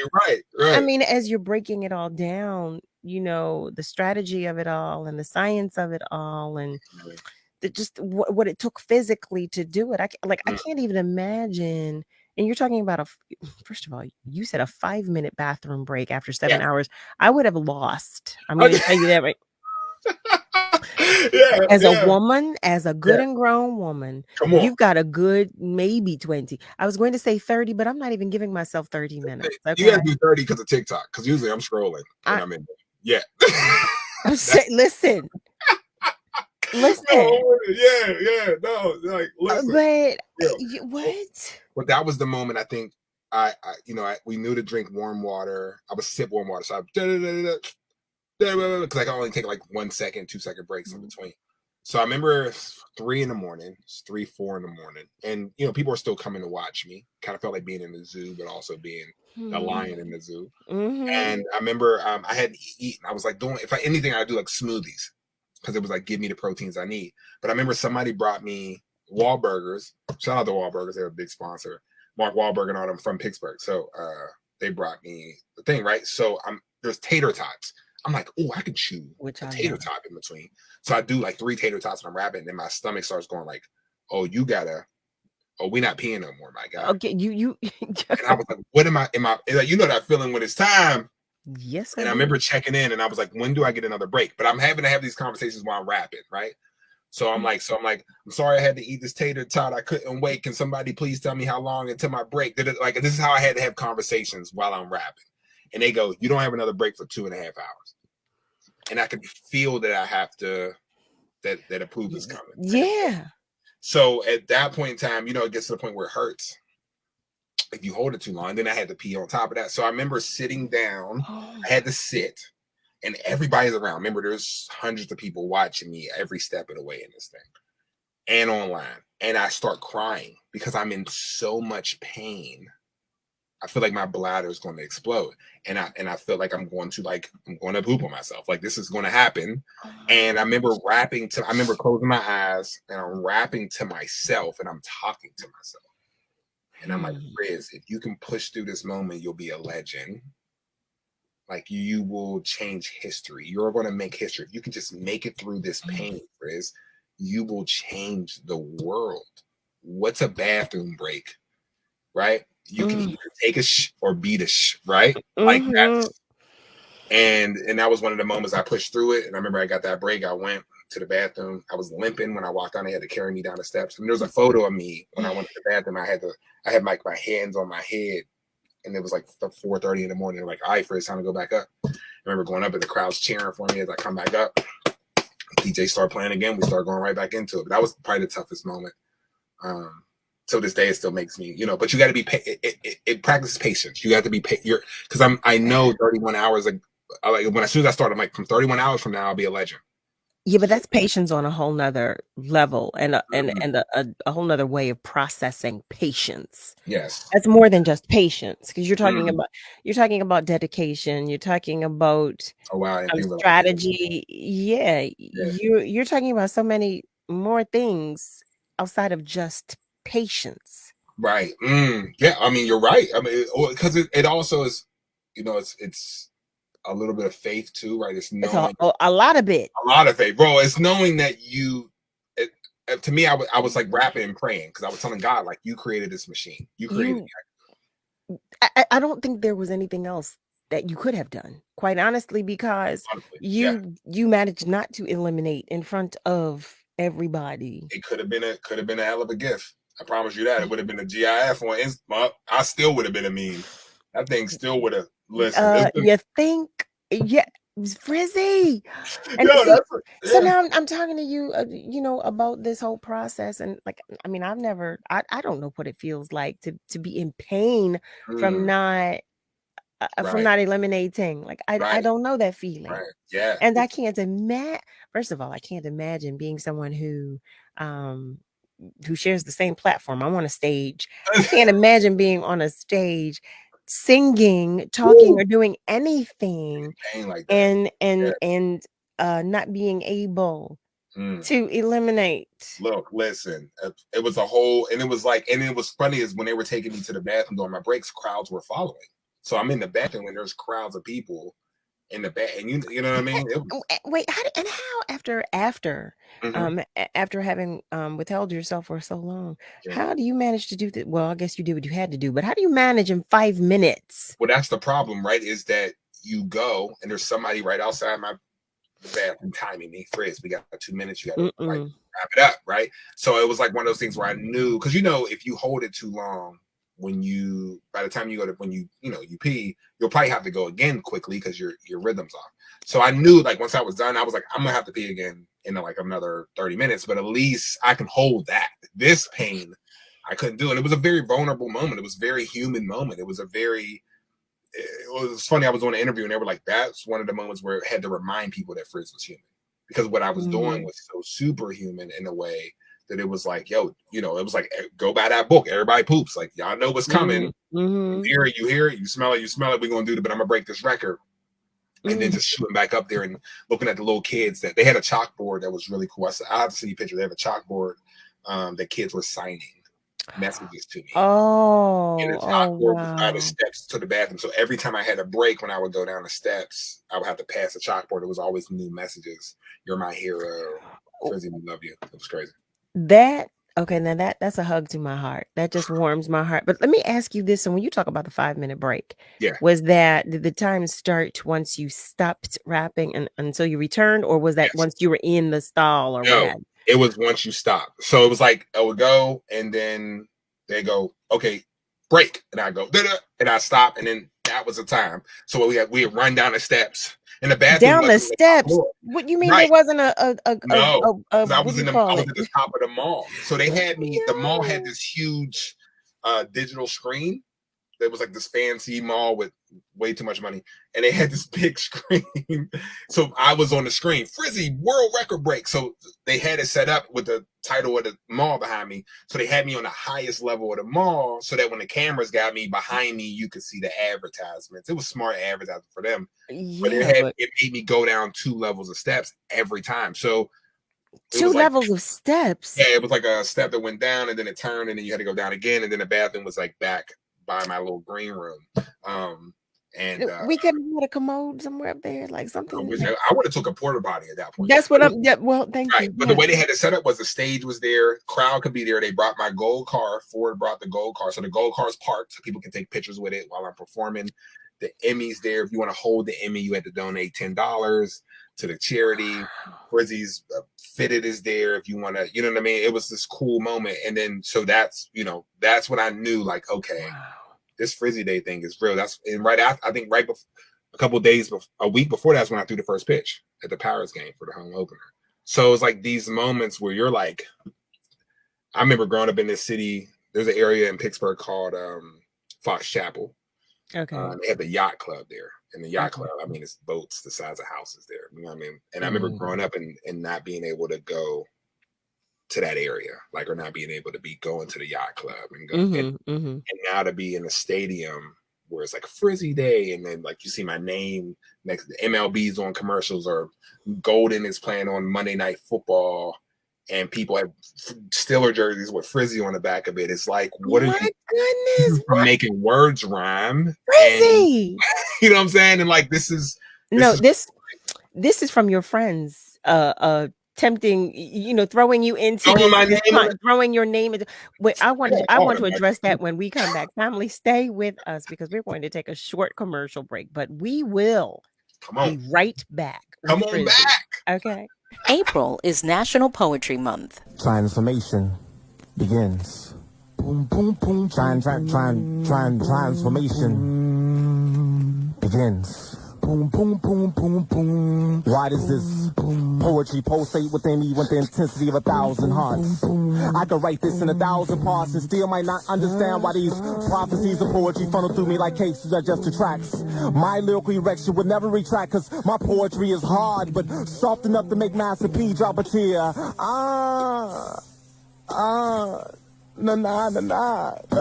I say, holla if you hear me, cause Ivy got the hook up on heavenly passes with no need to pass the plate for offense whomever's congregating. I'm off in eternity without segregating souls like the city. I'm an itty bitty kid in this worldly litter, but my litter will pollute this vast mass of trash and filthy with poetic positivity. Putting holes in your holes on the bash negativity. My words need no promotion, so maybe I should sign with relativity. I got more tips and gratuity, so I'ma continue this like continuity aboard a continental flight across the continents. I represent like Olympians taking victory laps. Wave my red gold pen in the atmosphere. My words are record breaking. Transformation. Transformation ends. That was Vintage J. Ivy on WURD, Progressive Black Talk Media. Yeah, Sam, Elmo. Oh, hey, Julia. You ready to play band with us? I'm going to play my clarinet. And Elmo's going to play his drum. Drum loud. Oh, well, you know what to do, Julia. Julia knows. With Julia's autism, loud sounds can be too much. But she still has to make music. Play band. Early screening for autism can make a lifetime of difference. Find out more at screenforautism.org. Black Americans have died of COVID-19 at over 2 times the rate of white counterparts. This is due to systemic racism and healthcare disparities. Here are some tips for protecting yourself. Wear a mask covering your mouth and nose. Avoid crowds. Wash your hands with soap and water. Use alcohol-based sanitizers. Avoid touching your eyes, nose, and mouth. Practice social distancing and follow World Health Organization guidelines. Quarantine if you've been exposed to the virus. Self-isolate if you're experiencing symptoms. Seek medical attention if you experience difficulty breathing, a fever, cough, sudden confusion, or pressure in your chest. If you don't have health insurance or a healthcare provider, try contacting your state health department, community health clinics, or local hospitals for testing and treatment. Together, we can stay informed and empowered. This public service announcement is from the National Black Cultural Information Trust. When I cross the finish line, it's not just me. I succeed because of others. When I was pregnant, I survived because of others. At 32 weeks, I was diagnosed with preeclampsia and had an emergency C-section. Because my doctor took quick action and my husband was there to help me, I'm alive. Too many women die of pregnancy-related complications, and most are preventable. If you or someone you know is pregnant or recently had a baby, learn the warning signs. It could help save her life. Hear her. For the Indianapolis Colts, becoming a running back was no easy task for me. But it's nothing compared to what my amazing mom faces every day. My mom was diagnosed with muscular dystrophy when I was 14 years old. Yet she's always there for me, every step of the way, despite her own battles. And the Muscular Dystrophy Association is there for my mom. At their 150 care centers across the U.S., MDA is the leading organization in research and care for kids and adults with muscular dystrophy, ALS, and related neuromuscular diseases. Their research is helping find cures and save lives. Watching my mom go through her daily struggles and the care she receives from MDA has made me determined to help find a cure for neuromuscular disease. That is why I support MDA and that's why I'm so grateful to others who do too. Join me and learn more at helpmda.org today.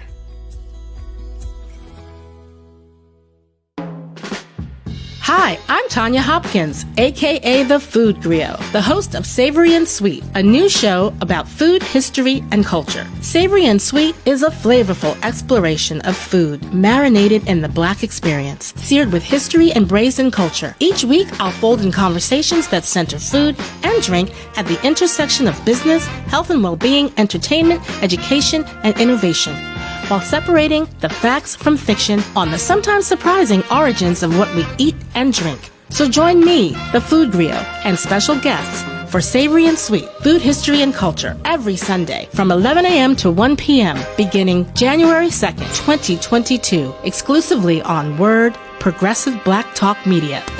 You're listening to WURD Radio, 96.1 FM and 900 AM WURD, Independent Black Media.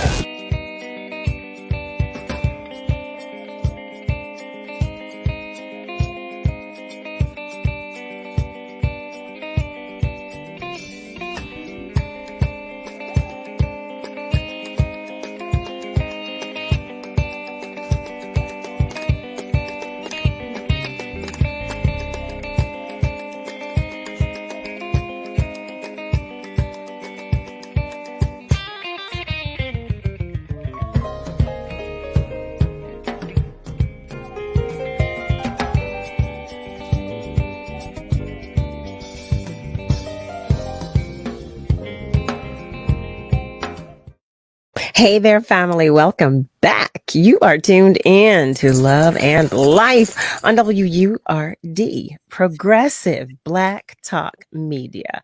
We're at 96.1 FM and 900 AM. And we're so happy to have you with us. I just want you to know that, okay? We appreciate you joining us. We appreciate you staying with us. Sharing some time, sharing some spirit with us. We love it all. We love it all. So we've been talking with FRZY, my friend. And oh, look at this. My assistant has joined us. My assistant has joined us. Yes, Chloe is in the building. Chloe. So now that Chloe is here, life can continue, as only it can.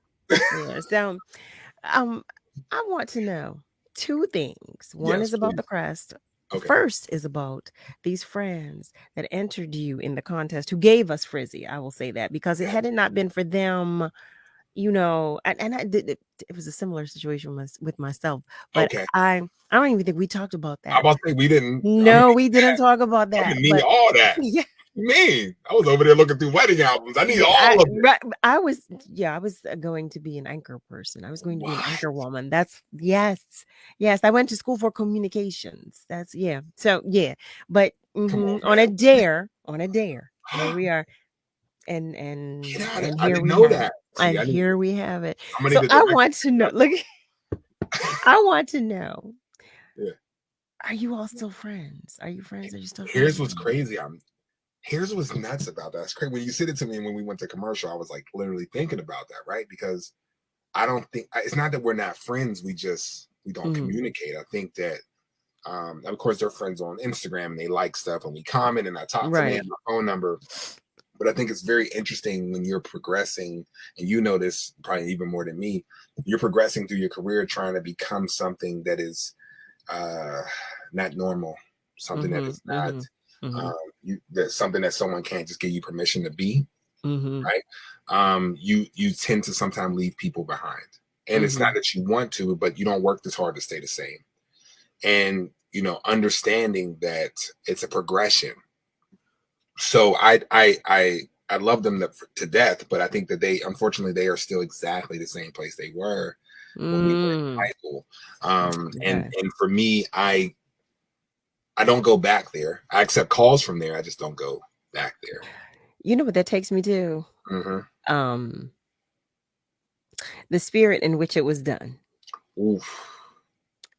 And I say that because it's a combination of what you just said and thinking of my own experience. Yeah. It was on a dare, for me, Mm-hmm. but it was on a dare to see me fail. Come on. Right. Well, that's what mine was, to make fun of me. Right. That's exactly. So this person had every intention of making fun of me. Yeah. He was ready. He was prepared. He was so ready. Right. He was so ready and prepared to make fun of me. I bet And he hates music now. I bet he don't listen to no soul at all. I don't want soul. I don't want soul food. I don't want to watch Soul Train. He don't want to watch nothing. He won't watch Ben Diesel and Riddick. He won't watch nothing. He won't sing Christmas carols. Anything. That man.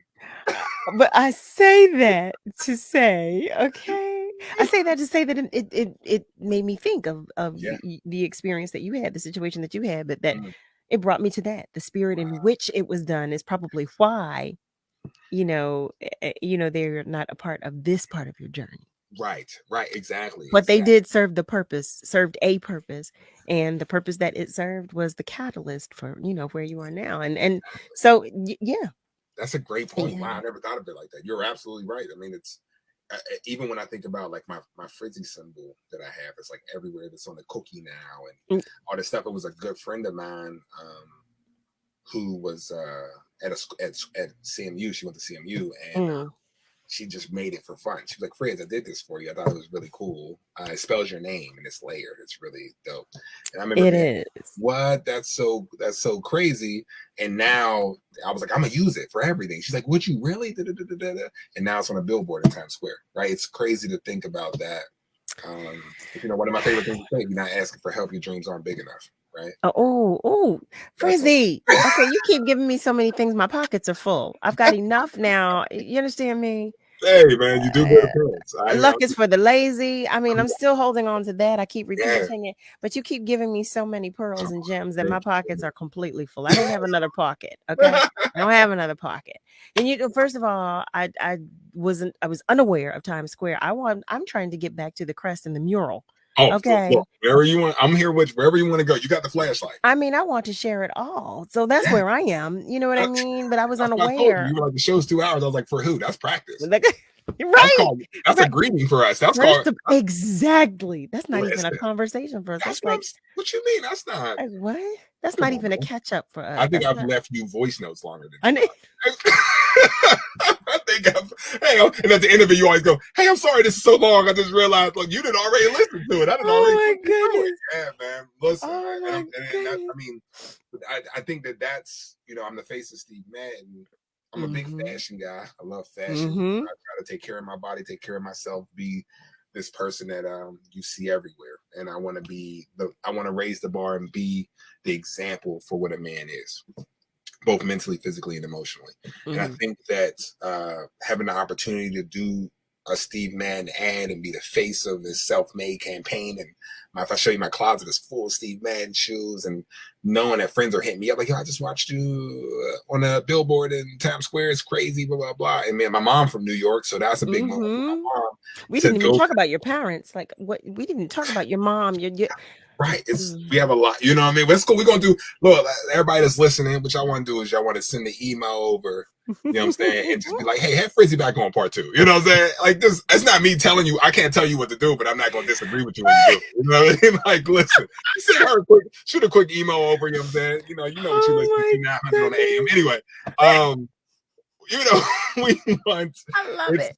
It's these moments that, like, I remember it was a couple years ago when I got the billboard, and now to have my face on a building.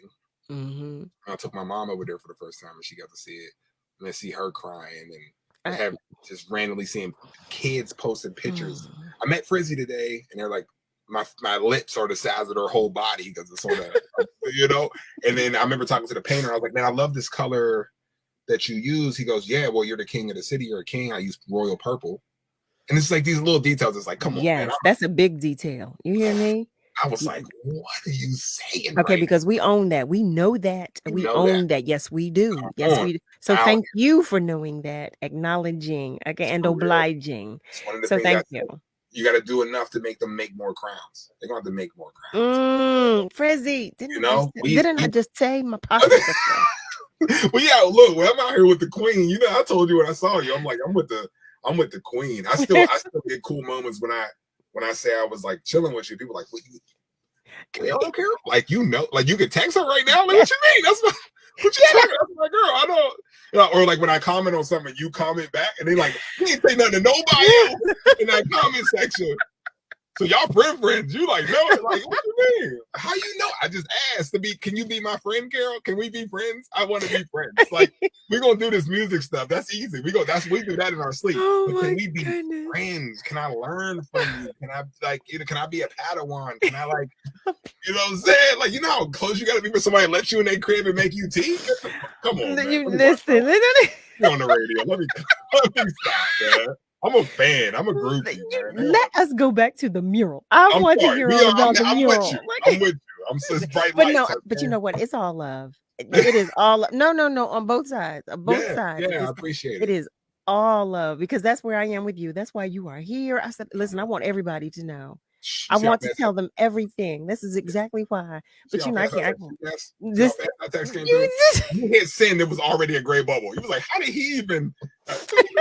Like, what is he? It took me long. It took me 5 seconds because of spell check. That's all. It was that CIA training. You knew that was just. What you say? I felt it. It was. It's because I'm melanin. We in the same email chain. We get that email chain. That melanin news. That MN. I like that. I was like, well, I told my friends, I was like, being on Love and Life is the only way I'm gonna take 2 L's. Oh my god.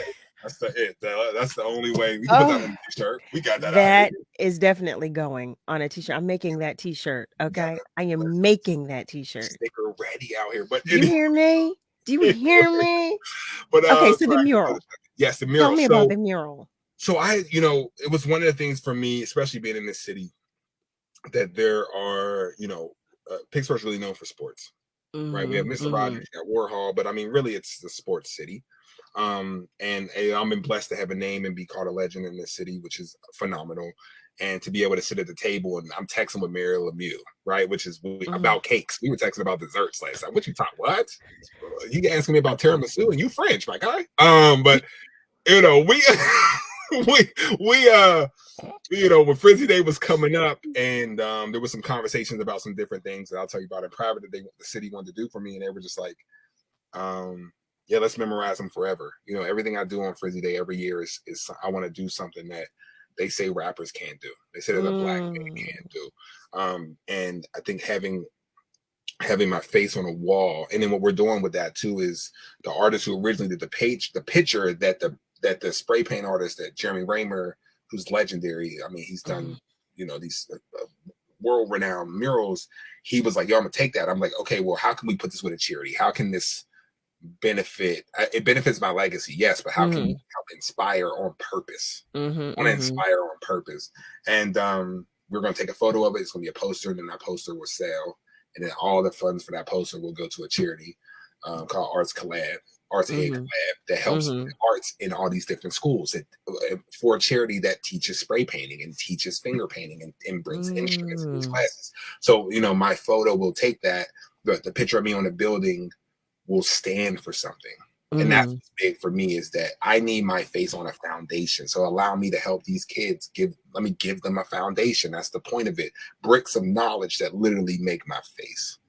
And I remember when it was done, it was when I saw it for the first time. You see pictures and the news is doing stories. When I saw it for the first time, I was like ugly face crying, because I was like, this is crazy. Like, this is something that you don't.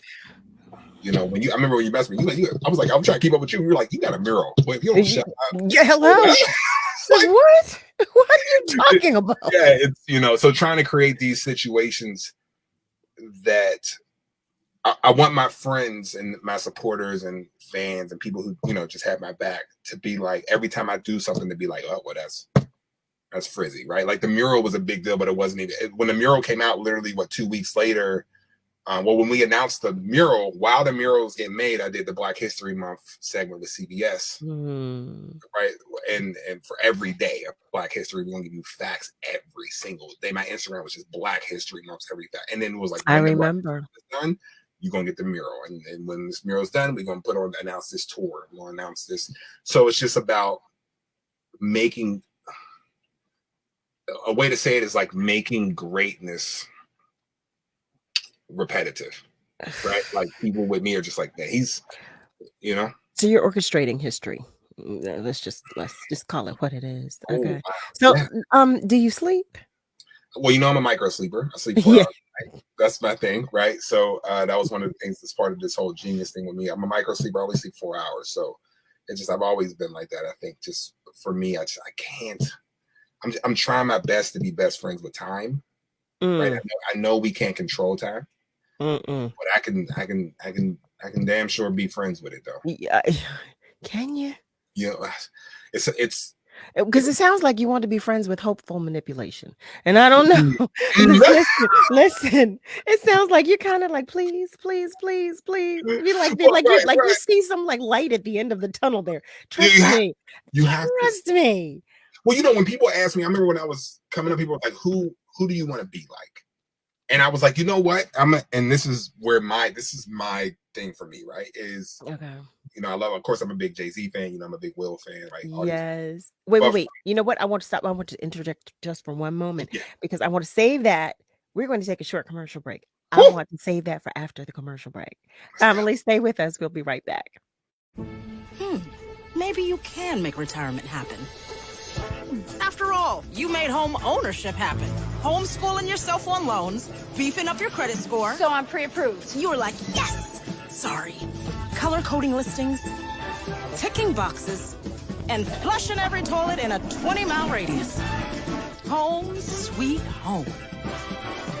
You aced house hunting. Now get the tips you need to get on track at aceyourretirement.org. Okay, Dad. 1, 2, 3.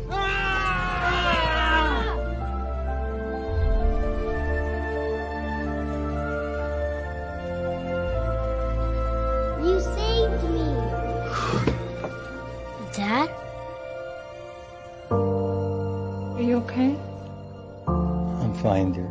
Your hero needs you now, and AARP is here to help. Find the care guides you need at aarp.org/caregiving. We're often influenced by what we see or hear on social media. Beware of disinformation campaigns targeting Black communities by using cultural issues to incite divisions, spread false information, and negatively influence public opinions. We're in this together, and together we can stay informed and empowered. Learn more at nbcit.org. This public service announcement is from the National Black Cultural Information Trust. I'll be here to hear what's on your mind. Take this time to talk and get it right. You know I'll be there all your life. When you need me, I'll be by your side. By your side. And every day is a different day. Everything is in everything. Even when you think things can never ever be the same. Don't be scared of the world, I'll be here to stay. By your side. Even when your heart ain't listening, or your mind takes you a different way, towards a different path. All you gotta do is sit and ask. When you need me, I'll be by your side. When the adults in a child's life talk early and often about the dangers of underage drinking, the message gets stronger every time. I'll be by your side. Talk. They hear you.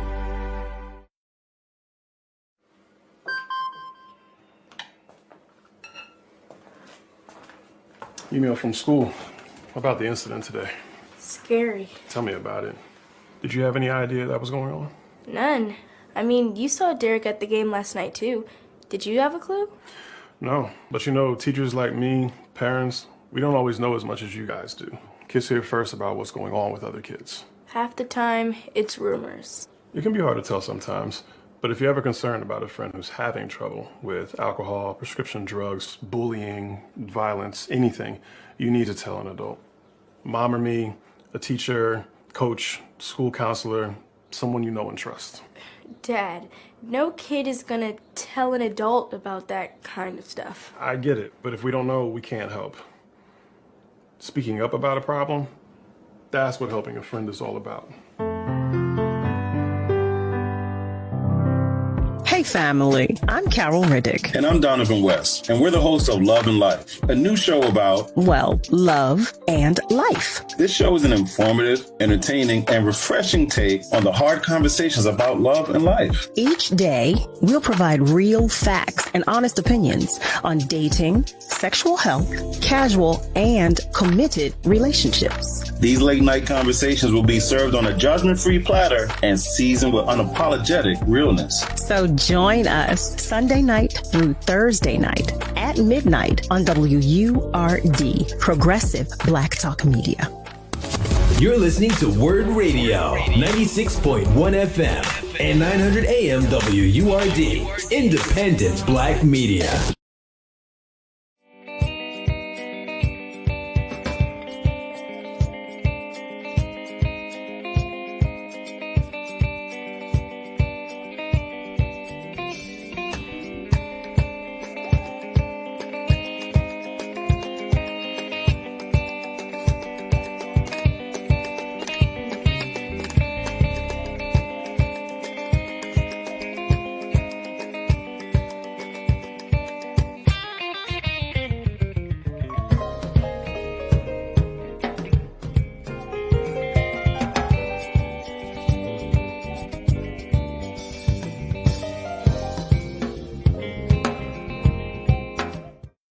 Hey there, family. Welcome back. As we near the close of our show, I want to let you know that you are still tuned in to Love and Life on WURD, Progressive Black Talk Media at 96.1 FM and 900 AM.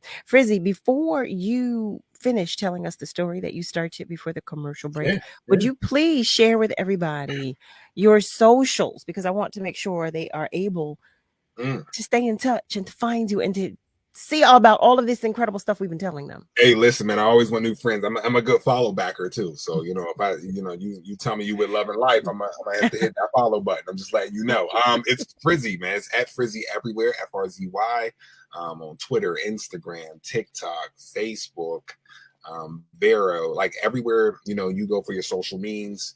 I'm right there. And also same thing with, you know, iTunes, Spotify, everything. It's just FRZY. It's real smooth. I spell it with an RZY. It's FRZY. No I. That's why I always gotta tell people. No I. Leave that to the hair, man. Leave that to the hair. That's not me. That's not your boy.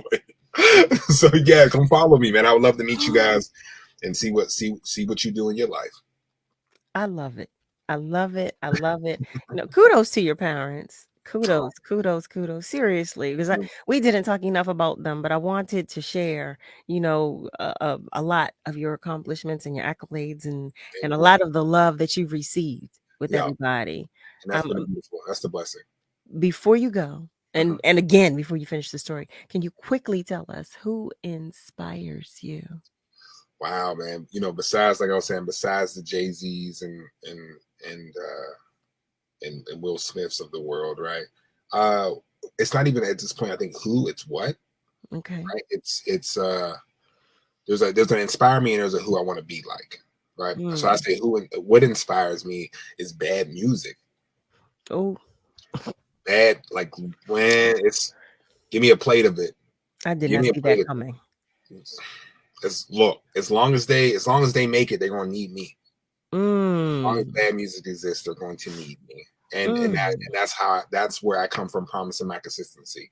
So, you know, I feel like one of those superhero movies, right? Where like you see a crime in the street, you hear a scream in the dark, look to the sky, it's me. Well, you turn on the radio and hear a bad bar or someone's using too much auto-tune. Turn me on. I am FRZY. It's here to save the day. That's the point, right? Is I think people are too comfortable with mediocrity and there's too many participation trophies. Oh, okay. You know what I'm saying? Can I get a bucket? I need a bucket. It's too many.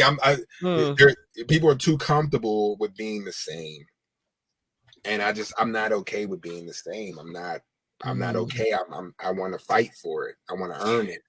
Okay, so we're talking about, you know, your inspiration, and the music.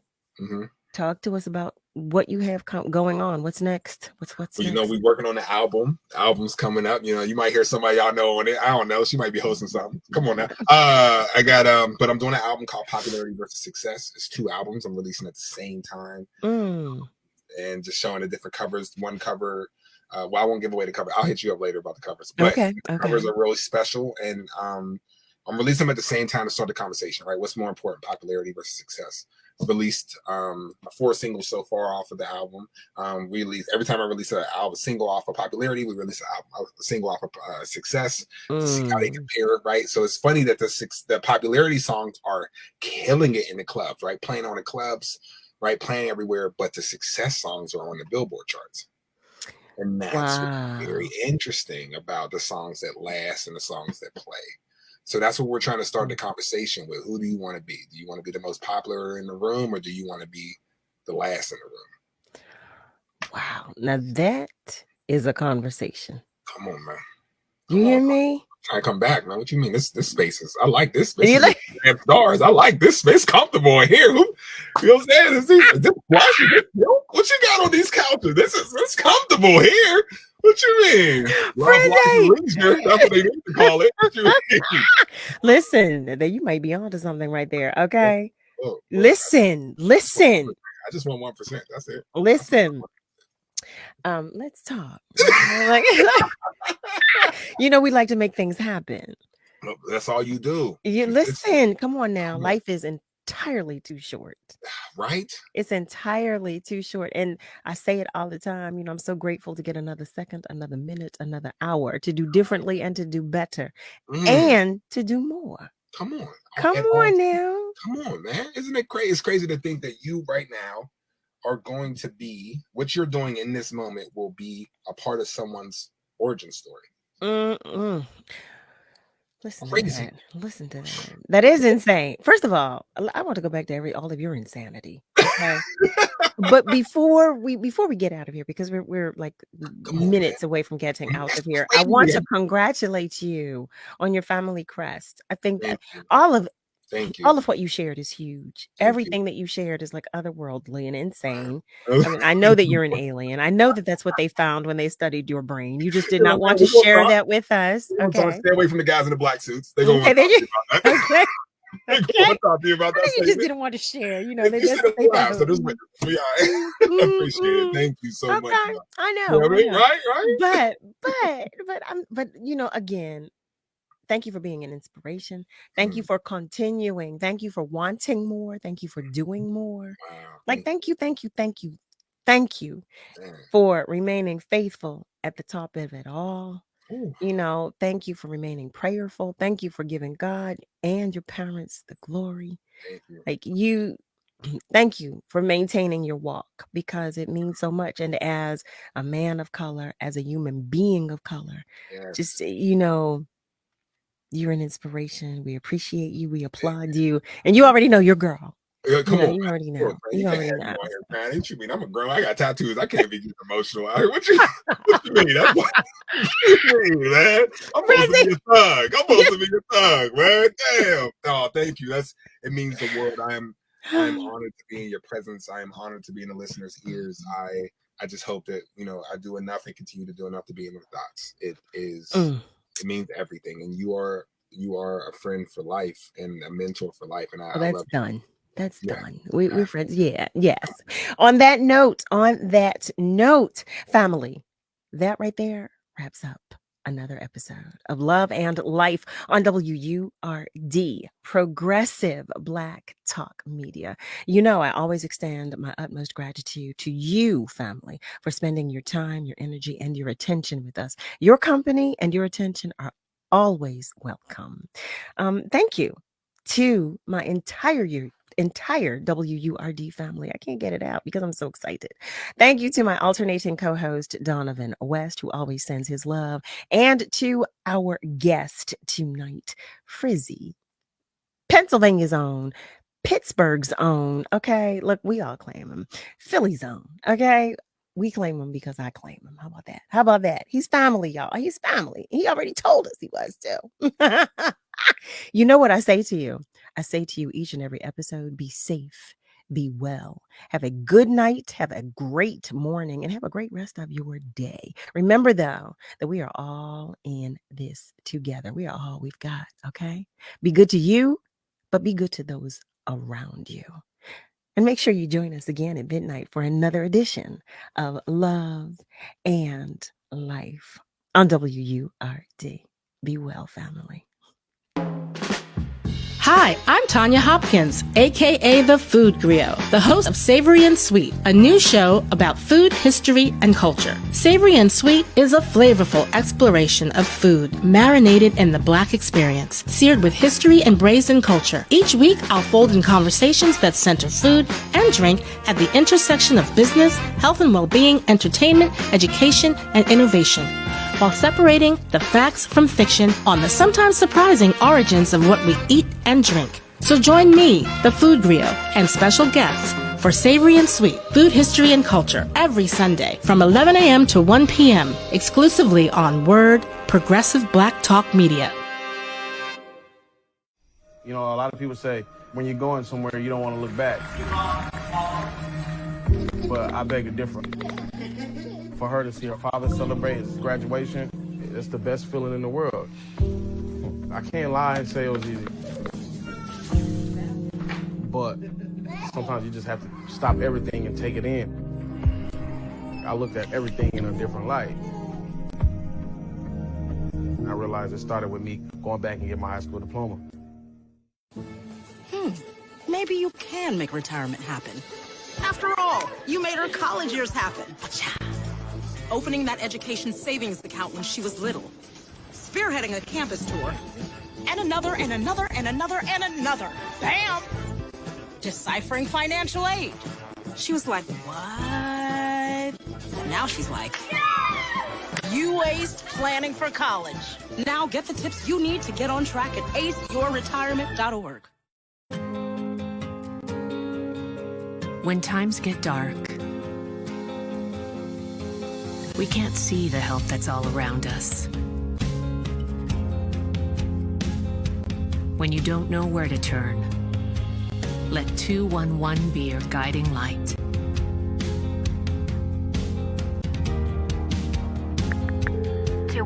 How can I help you?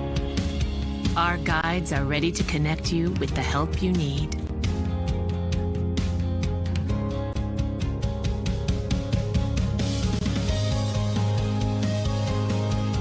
For help with food, healthcare, mental health, and other resources, call 211 or visit 211.org. 211. Get connected, get help.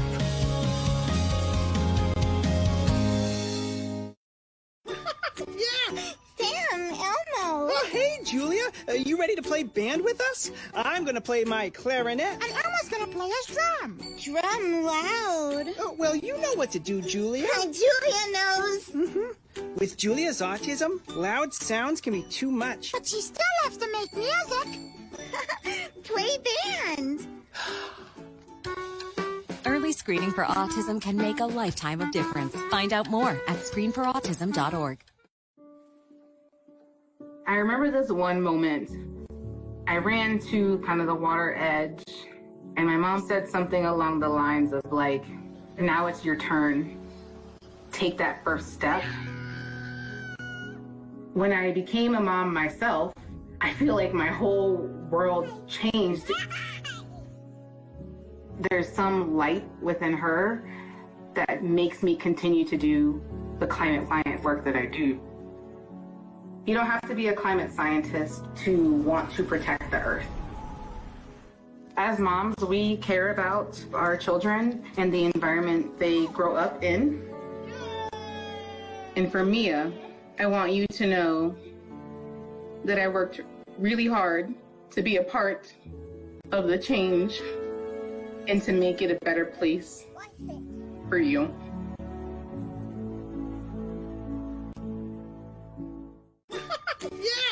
Elmo. Oh, hey, Julia. You ready to play band with us? I'm going to play my clarinet. And Elmo's gonna play his drum. Drum loud. Oh, well, you know what to do, Julia. Julia knows. With Julia's autism, loud sounds can be too much. But she still has to make music. Play band.